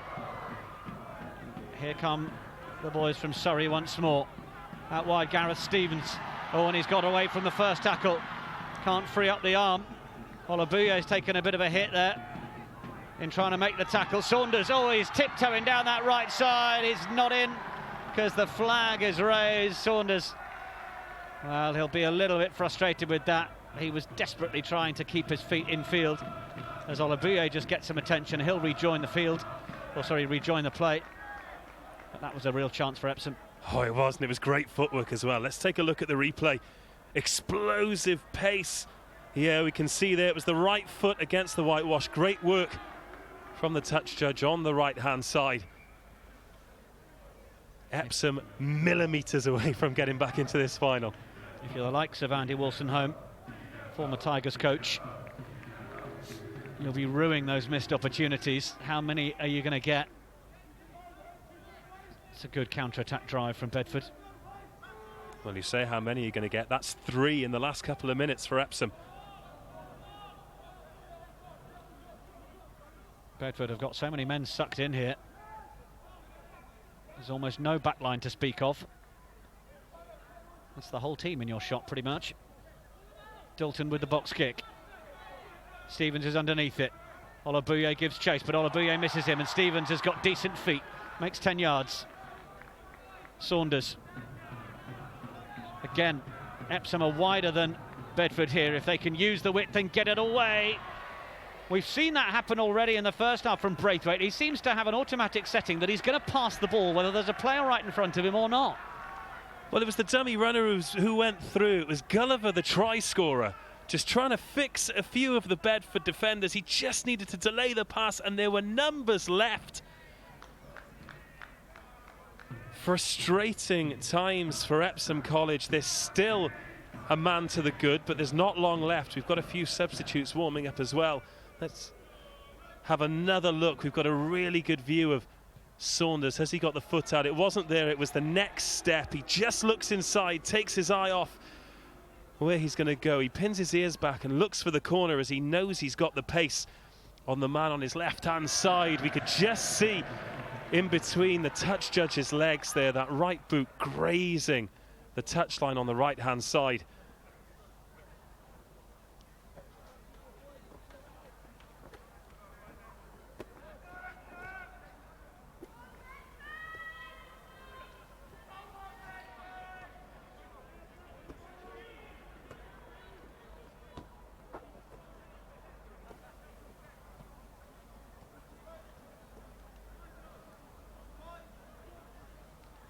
Sun has just dipped behind the stands now. Floodlights are on. We'll certainly need them for the Acer final, which is being played after this one, but here come Epsom. And they're trying to create that space on the left-hand side, and it does make its way there this time. Harry Cook, the man who takes it in. Stevens is there to help try and clear out the players. Held up for a moment as Norris carries on well in the red scrum cap. Oh, but a penalty coming to Bedford. There was a momentary pause from Saunders, because I think he saw that there was that call coming from referee Foley. And Epsom undoing their work just below us, Wolstenholme. Well, he's just turned with frustration and looked to the floor. His cheeks are blowing, as I can just see from our position.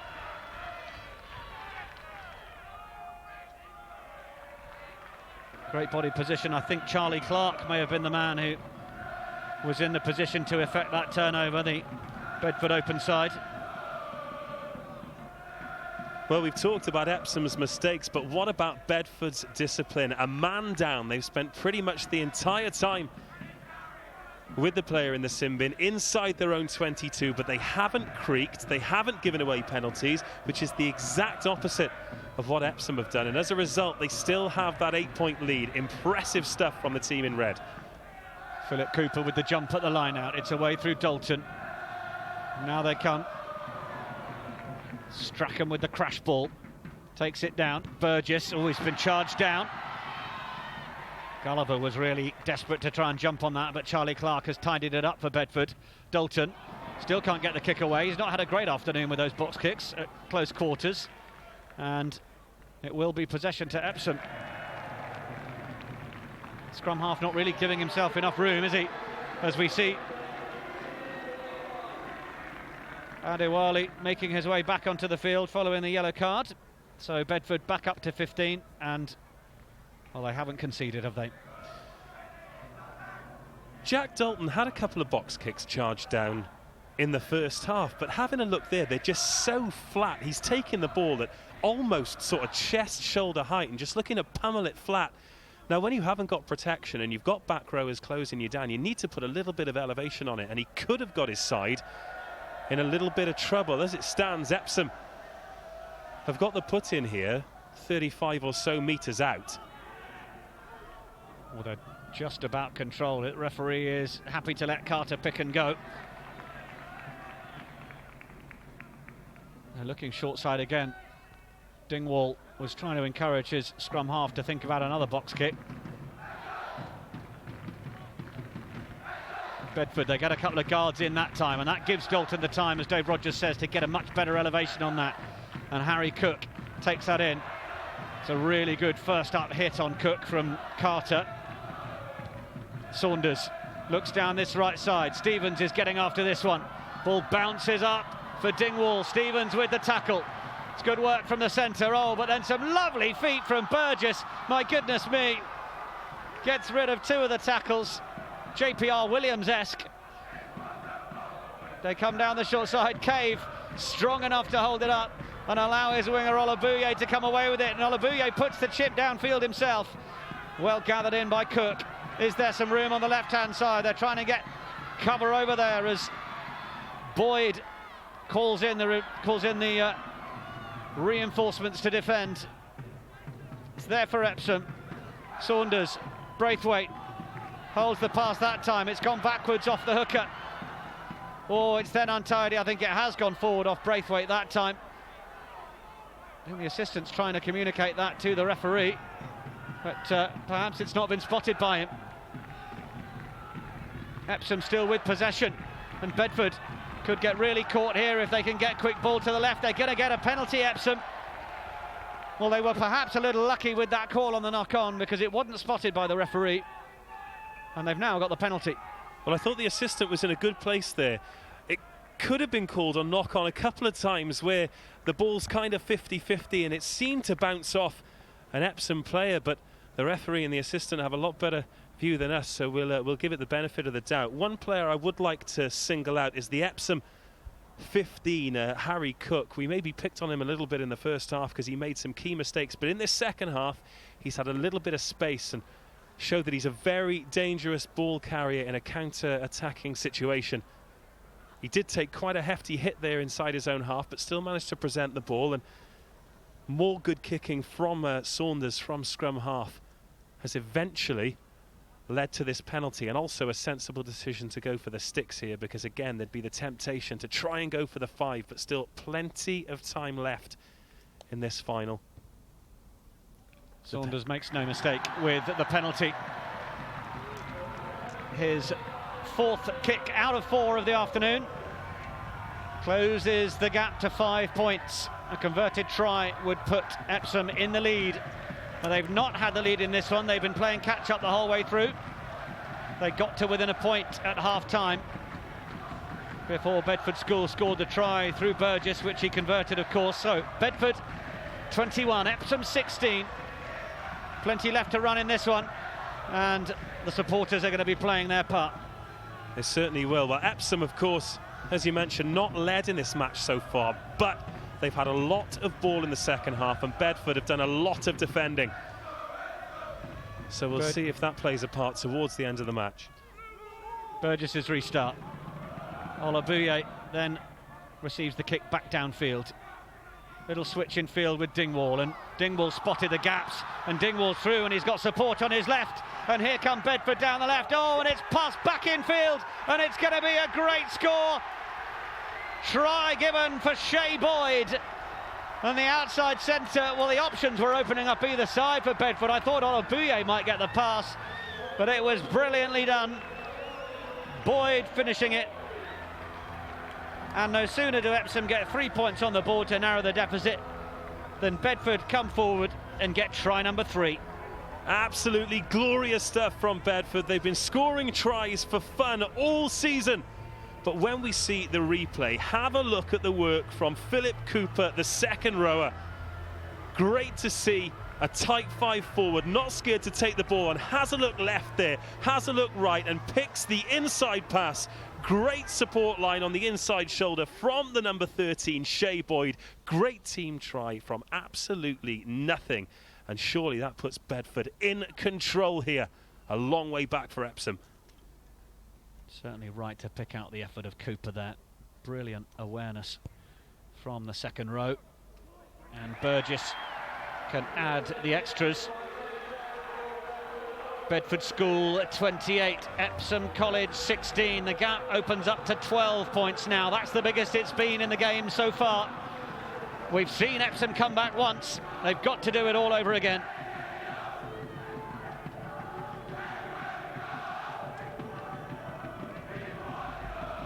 Here we have a look again. The second rower, number 4, really impressed with his work.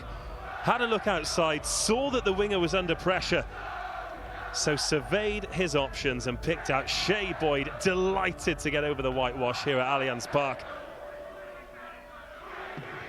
Saunders. Restart is gently gathered in by Carter. Bedford will be feeling that the job is almost done.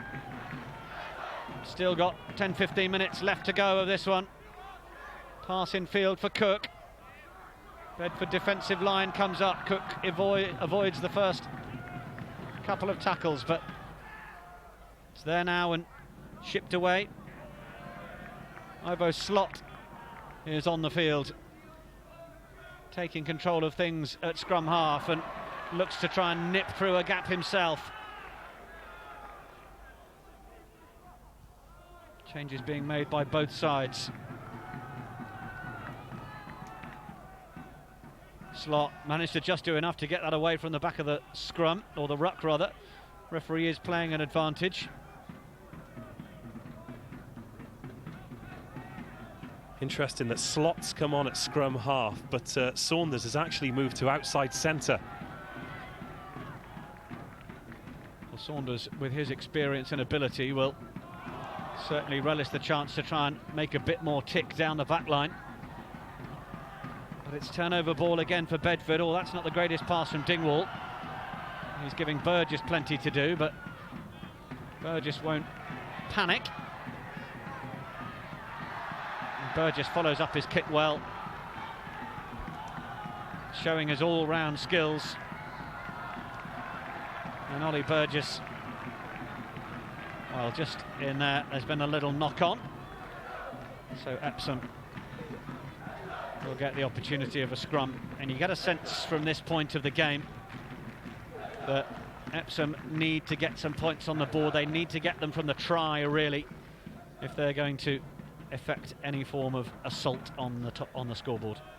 Well, what we have had is Epsom creating opportunities. What we haven't had is them capitalising on those opportunities. So it's a difficult one, isn't it? I mean,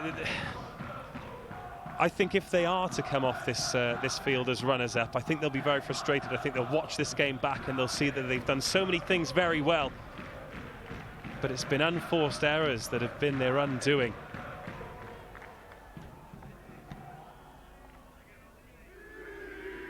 Ball's in from Slot. Given good protection, and then finds Saunders.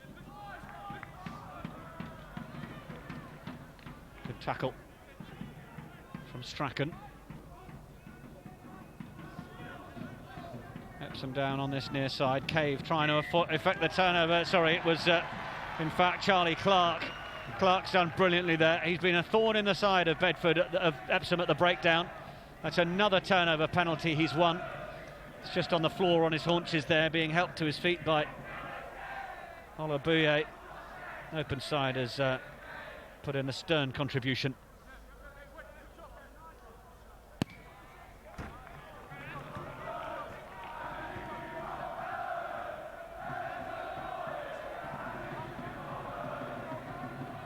Bedford forwards just get in and make sure they know what the call is. Leading by 12 points. They've got their tails up. They've got a chance to put Epsom to the sword now. Another try would surely kill them off.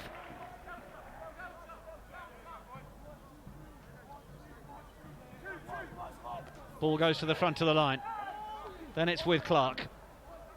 They get a bit of a rumble on, but scrum half Dalton wants it. Comes out through Burgess, then through the back. Dingwall was well read by the defence by the time it got to Boyd. Just had to take the tackle, but they recycle quickly enough, and then Carter takes 3 to stop him, but he has managed to knock the ball forward in the tackle. So Saunders looks at his options, kicks it downfield and gives chase himself. Olabuye goes back. Is that going to go a little too far? Or it's just gone the wrong side of the flag, has it? They'll go back from where it was kicked, and that is dreadfully disappointing for Saunders. Good thinking, there was no one at home, but he's just overcooked it. That is absolutely brutal. And if one individual action could sum up the afternoon for Epsom College, then it's just happened right there. Saunders He's got a great rugby brain. I've been really impressed with his contribution, particularly in the second half, where he's looked to kick tactically, create space and try and turn the screw that way. Got a great connection on that, almost 70 metres off the boot, and then it just falls the wrong side of the flag. Let's take another look at it now. They're inside his own 22. Look at that, a huge boot, even with the wind. Remember, this is under 18s rugby. Takes one bounce there, end over end, and we're thinking, is it going to drop? I mean, if that goes into touch there, then that's one of the plays of the match. But there it goes over the try line, and then decides to go dead. The old ball. Always capable of doing that to somebody. And Saunders will be very disappointed with that. But he's had a decent game personally for Epsom. Tried to keep things going at a high tempo, tried to help things tick, but the clock is ticking down against them now. And they're not in an area of the field, Epsom, where they can effect a score. And while the referee is resetting this scrum, he's only narrowing their opportunity. Bedford will have possession. Just worthy of another mention, the supporters of both schools singing the songs, keeping the cheering going throughout. Pick and go from the back is Carter. Seen him do that several times throughout this game. Into the 22 go Bedford.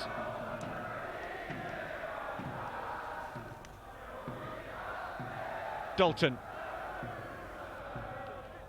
Burgess. Oh, now then, and Han got to it, but before that there was a bit of an obstruction, so Saunders is not going to have to worry about that little infringement. He can bring this ball back. You can sense he's trying to keep the heads up, trying to keep the tempo up.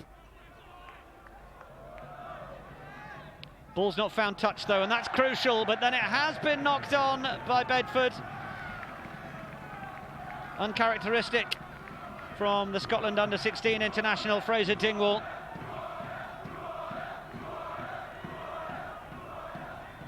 The Epsom fans not holding back after that error.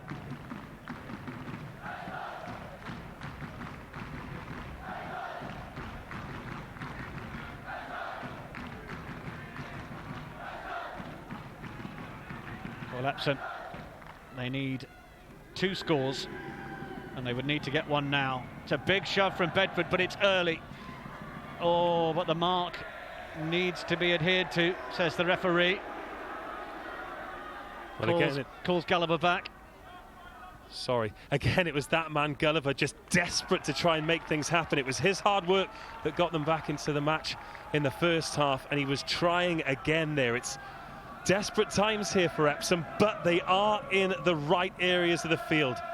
28-16, 64 on our clock. Remember though, that is just an approximation. It's down for Epsom. Gulliver goes low body position, but the ruck is set away from slot. Saunders coming through the centres. Have Epsom got the chance to get Stevens in on the right? No, it's a really good tackle.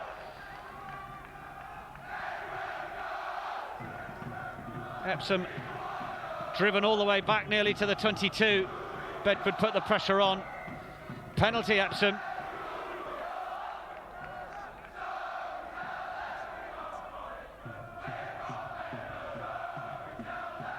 Saunders wastes no time in putting this into the corner, getting behind his players, telling them to get in there and get a job done. If Epsom get the score, you never know what that does to the nerves of a team like Bedford. They would have to stay composed and close the game out, but, well, it's been knocked on by Epsom at the set piece. Can't afford to do that.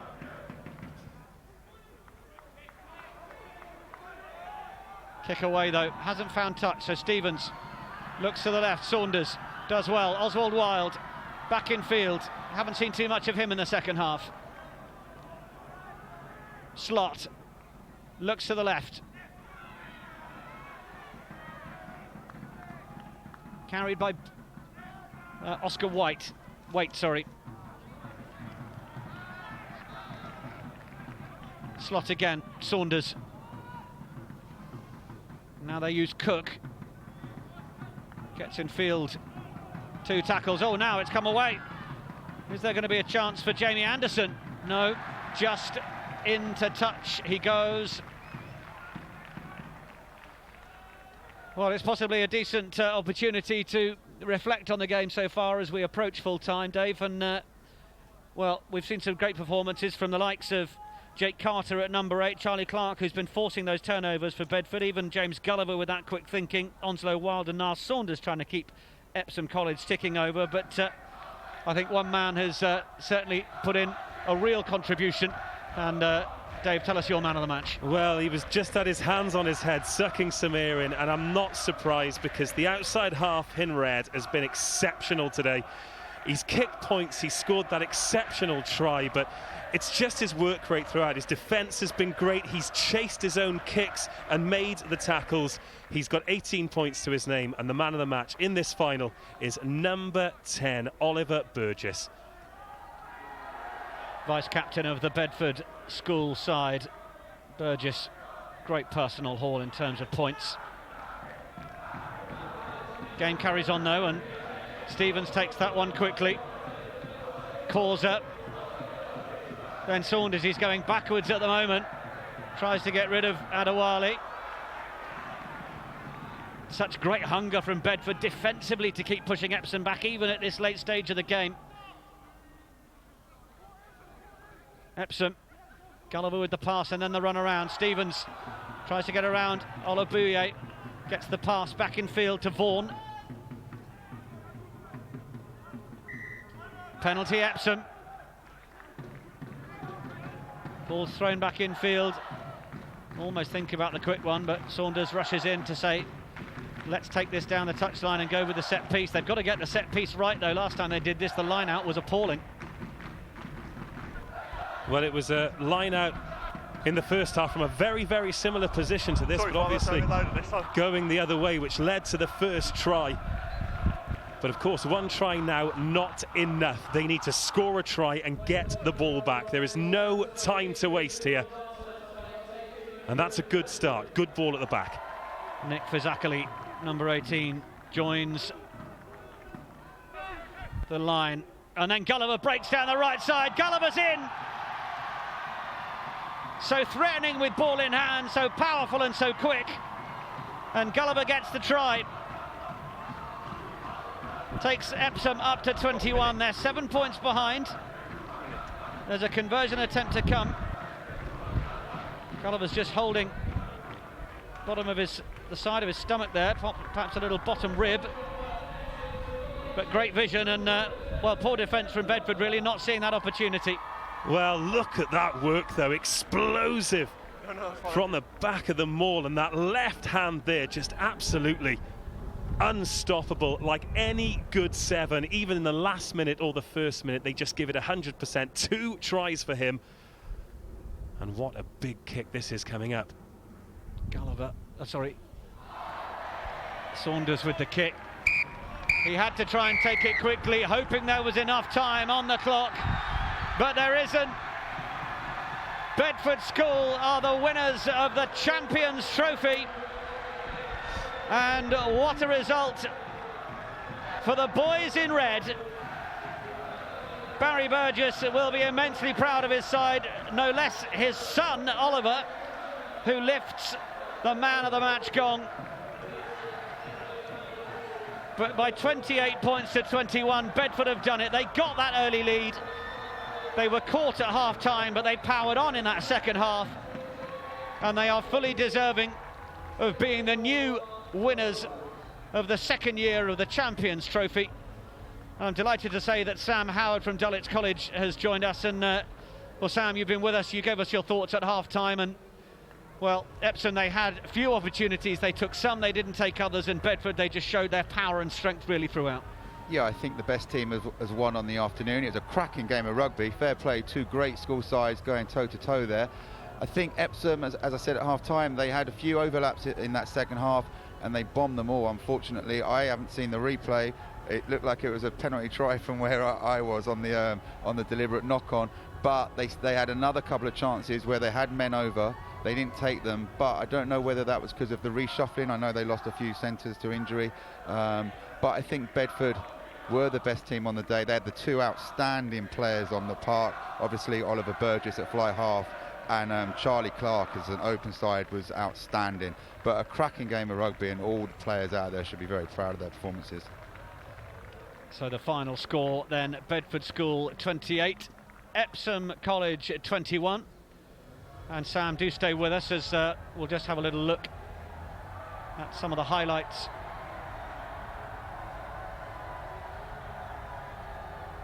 We'll be staying with the action once the players go up for their trophy, but here are the second half tries, and this was Burgess using those feet and then taking 2 or 3 men over the try line with him. Yeah, he's got wonderful feet, he's got a great step on him, but he's also a powerful boy who likes taking the opposition on. When we played them early in the year, he caused us untold trouble. Fantastic try, great determination, and as you guys said earlier, it's his work rate as well as his skill that stands him out as a special player. And then this was an opportunity where Saunders might have hoped he was in, but his foot just touching the whitewash, as we can see from this closer angle. Yeah, he's very unlucky. It's probably Burgess making the tackle, is it again? Yeah, Burgess gets him. A tough call again. Well, this was some wonderful work from Philip Cooper, the second row. He had the option of Olabue outside, passed inside to Shea Boyd. And for a big second row, it's lovely to see those skills and that awareness around him. Yeah, it's interesting when you watch Bedford warm up. They sort of play a Fiji touch game where they all handle and pass, and that's shown there. Second row linking with centre. They're all very comfy on the ball, as most schoolboy rugby players are nowadays. And then this, the last score, it didn't prove to be enough for Epsom, but Gulliver, well, he was quick thinking enough to score the quick tap and go, and he was quick enough, fleet of foot enough to get over for that one.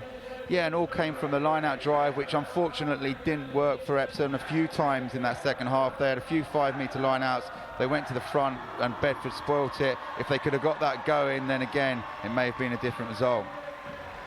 So Epsom now are being invited up the stairs of Allianz Park to receive their runners-up medals.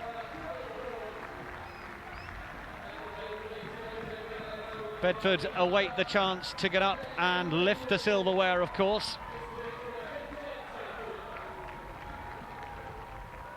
Don't forget, we have a live stream coming up after this of the Acer final as well. So if you'd like some more rugby, that one kicking off at 5 o'clock. As Epsom go up. Great, Sam, to have seen 2 new teams in the final this year.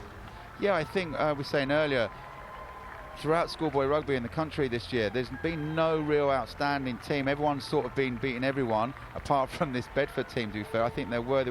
I think they probably are the best schoolboy team in the country, and this upper school year group for them has probably been the best team since they were like under 14s. They've always been outstanding. But yeah, great to see Bedford. Epsom obviously traditionally very strong. They've had a couple of great years of their first team. Last year were probably a bit unfortunate that they had so many injuries when they went out to Oakham. But I think Bedford were most people's favourites beforehand, and they proved it out there with a great performance. But it's a cracking competition. Both teams deserve huge credit for getting to the final of it, because it's very, very tough. Certainly is. Champions Trophy really giving us an exceptional final. As Sam Howard says, the quality of schoolboy rugby has been of the highest order.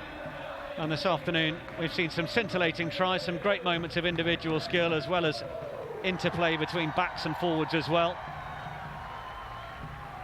And as Epsom finish their reception of their runners-up medals, Bedford are invited up the stairs. And just out of your shot, the red shirts ascend the stairs. There we are. And they get ready to receive the applause of their fans and to get ready to lift the silverware.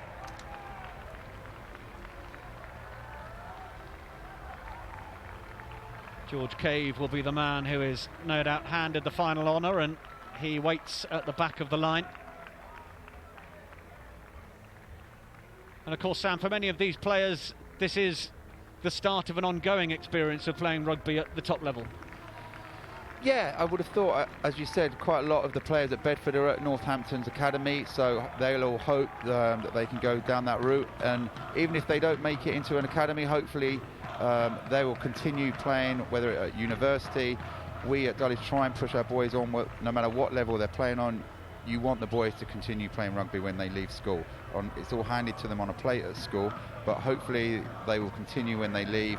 And again, there's some of these boys, I dare say, we'll be seeing them on the television in a few years representing Northampton, Harlequins or other clubs, because there's some fantastic players out there today. You wonder if Jim Malander has been watching the online stream, having a little look at perhaps the talent that could be coming into Northampton Saints in the years to come. Jack Dalton there, just going through and receiving his medal. And the last few Bedford players come through to receive theirs.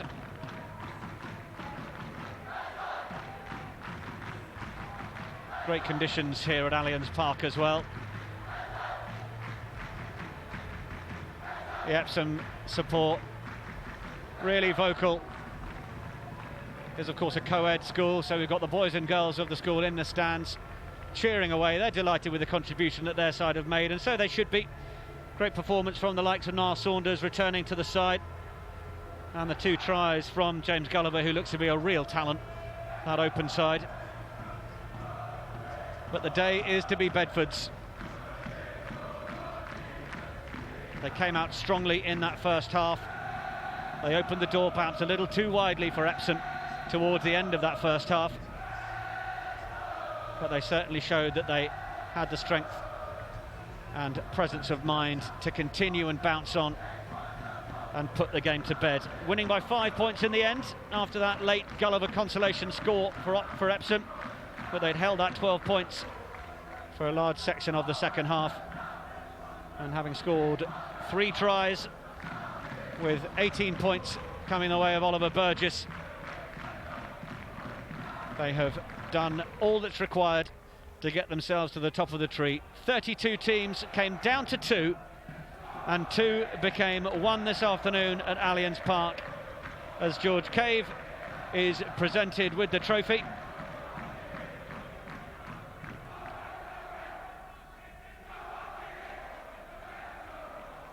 Obligatory photos are taken of him.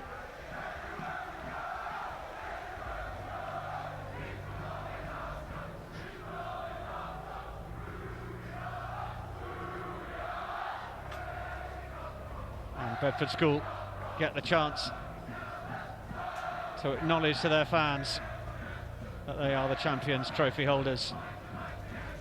I think they're just waiting for the last photographer or 2 to get out of the way.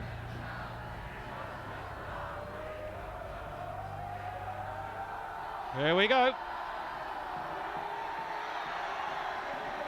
Bedford School are the Champions Trophy winners, and worthy winners at that.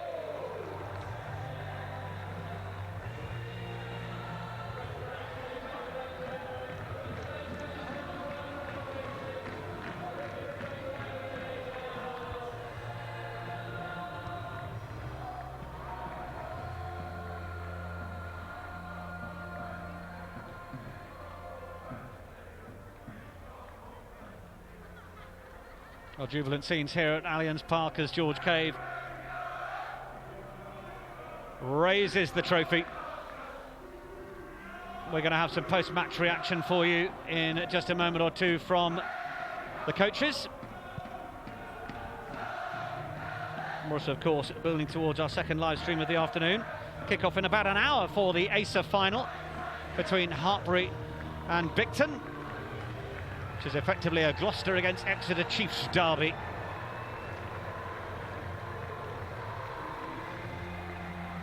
But the moment is all Bedford's, and there's Ollie Burgess leading the descent.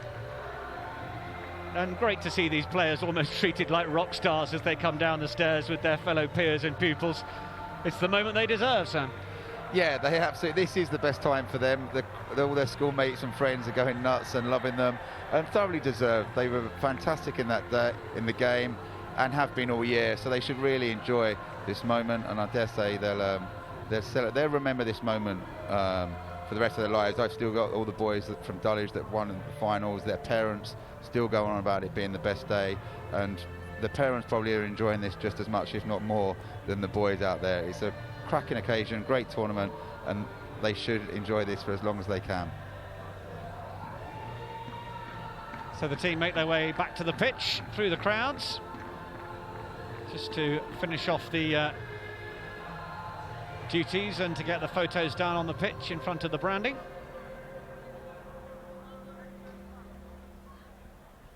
Mentioned, of course, the Bedford players who are part of the Saints Academy, the likes of Fraser Dingwall, Fraser Strachan, Oliver Burgess, son of Barry, of course, Jake Carter, and the skipper George Cave.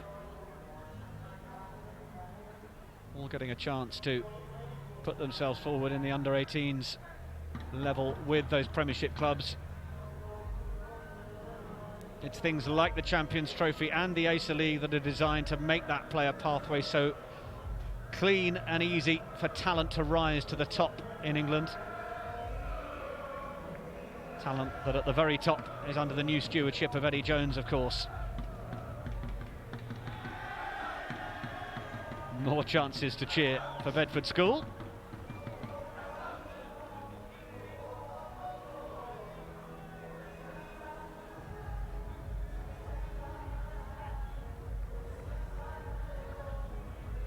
Epsom worthy of their place in the final, of course. Just coming up a little bit short.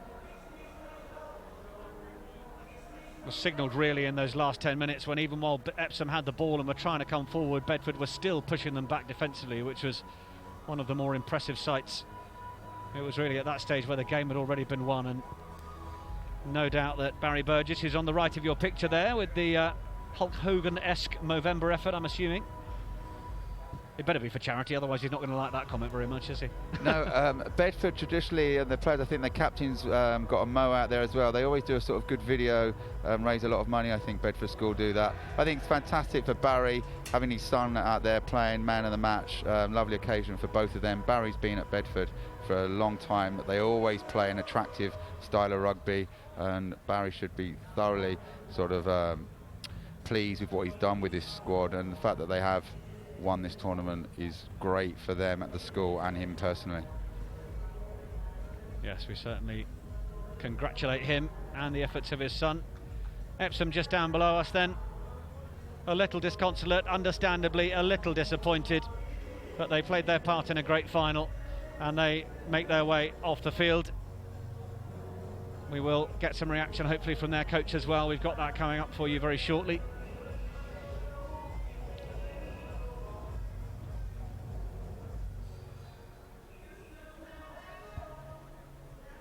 So a disappointing afternoon for Andy Wolstenholme, former Tigers coach and the ex-hooker for Blackheath, and he's with Andy now down pitch side to give us his reaction. Thanks, boys. I'm joined now by Epsom College coach once again, Andy Wolstenholme. Andy, it just didn't quite happen. No, I thought it was a fantastic game. Both teams gave everything they had, and fair play to Bedford. They dug deep as well, and they had a bit of quality there. And it showed in the end, and fair play to them, they deserve the win. But your players showed a lot of character, a lot of tenacity. Didn't get off to the best of starts in the first or second half, but just when it looked like Bedford might pull away, you never let them. No, that's credit to the team. They are a bunch of fighters. They won't give in easily, and I'm really proud of the way they fought back each time and gave themselves a chance. But it just wasn't quite good enough on the day, and that's the way it is sometimes. You give it everything you've got, and it just didn't come for them today. But I have to say, I thought Bedford are a cracking team, and they've got a lot of strength and depth throughout their forwards and in their back line. So I have to say that they are a really good side. Well, as you say, it didn't quite happen, but at this level, at the standard that the boys have got themselves to, it's really fine margins, isn't it?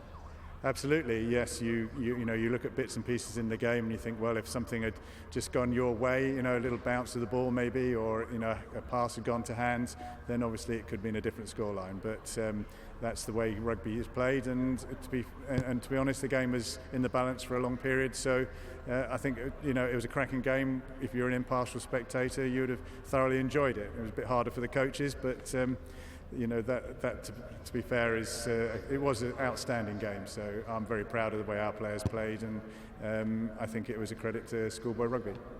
And the kind of experience for all 22 players on both teams that could only make them better. Yes, playing in this kind of environment with a crowd that's really getting behind their team is a unique experience, and some of them will go on from here and hopefully experience similar experiences with even bigger crowds. So it's, if this is their pinnacle of their rugby as well, well, it's a great note to go out on as well. Well, Andy, commiserations and congratulations. Thanks very much for your time, and congratulations to you and your team on a great performance. Thank you very much indeed. So Andy Waltonholme, certainly very noble in defeat and very proud of his team and the effort put in, but just not quite enough on the day. But we can now get some reaction from the victorious coach. He's the head of sport at Bedford School, maths teacher. He's a former Northampton Saints fly half, and we can hear from him now. Bedford coach. Hang on, Andy. Here's Barry Burgess. I'm joined now by Bedford coach Barry Burgess. You heard the sentiments of your opposite number there, and it was a terrific game. It was a great game. Nip and tuck. Obviously, we took a fairly healthy early lead, but credit to Epsom. I thought they played some excellent rugby and deserved to come back into the game. Second half, again, we managed to get away by about 12 points, I think it was. But again, they came back very strong. I thought they were outstanding, moved the ball really well, and asked a lot of questions of us. Enjoyable watch for a coach, can it ever be? No, horrendous. It wasn't too bad when we were 12 points up with probably 15 minutes left. But as I said, you know, they put us under a lot of pressure, played with good width, physical through the middle, so they made it very tough. And to what degree do you think your team has grown, improved throughout the course of this competition? I think actually in terms of the quality of display today, we've probably got a little bit narrow and made it relatively easy for the Epsom defence. So I think in terms of us looking forward, we can play with a bit more width. But in terms of an experience for the boys, it's been absolutely outstanding. And as I've said to a few reporters, in terms of the buzz it's created around the school and around Bedford, it's been, you know, superb. Great support for both teams as well, and a great arena to play in, so just all round a terrific experience for both sets of players. Yeah, for both sets of players, and all the supporters have come down here today, some old boys and also parents as well, so it's been a fantastic day out, and thankfully the right result from our point of view. Well, thanks very much. Congratulations on your team's performance, congratulations on the win, and thanks for your time. Thanks a lot. Cheers. Well, Barry Burgess, clear that it's never a nice watch as a coach. We're going to hear from Oliver now, and Dave, he was an outstanding performer. Well, I think I've not seen such a cut and dry man of the match performance for quite some time. Obviously, the statistics will say he scored a try and he kicked the goals, but his work rate, superb. He kicked, chased, he made tackles, and he was the deserved man of the match. Let's cross to him now. He's speaking to Andy. Well, I'm joined now by Oliver Burgess, son of the coach that we just heard from, and man of the match, so nobody can accuse there being any nepotism involved in this Bedford outfit. Terrific performance by yourself and by the team. How pleased are you with that? Yeah, really pleased. We did well. Sort of put points on the board early, came back, and then they came back, put points on.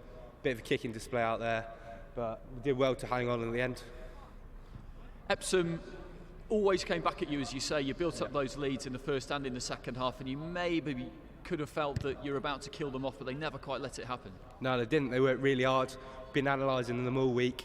They had big, strong ball carriers around the pitch. We had to chop them down early, and obviously they put it in the corners, which was hard to get out from with this wind here at Allianz. But it was a good game. Fought well and good to come out of it. What's it like to play at a place like this in front of a crowd like that today? Oh no, it's awesome. The support who came down was absolutely unbelievable. There's been like a real buzz around the school this week, and we've been absolutely enjoying it, and it's a great experience to come out here and play in front of everybody. How much better do you think this team can get? I think we've been better before this game, but there's always room to improve on. We missed a couple of tackles today, and we can definitely get a lot better through the rest of the season, hopefully carry it through to an unbeaten season. And how about the personal scrapbook? Is this your best day so far? Yeah, definitely. It was great to, especially in the school, so much pride and passion to do with the school, and it's great to come out here and get a win in front of everyone. Well, congratulations on the win, congratulations on the man of the match performance, well deserved, and we'll see you again in the future, I'm sure. Cheers, thank you very much. Cheers. Well, Oliver Burgess sounds like his dad, doesn't he? Talks like his dad. He's a noble competitor, and he performed brilliantly today. Thanks very much for your company here at Allianz Park. It's been an exceptional performance from Bedford School. They have run out the victors in the second year of the Champions Trophy. They've beaten Epsom College by 28 points to 21. We look forward immensely to next year's competition. My thanks to Dave Rogers and of course to Andy, who's been down at pitch side. But from all of us here at Allianz Park, from the Champions Trophy, it's a very good afternoon.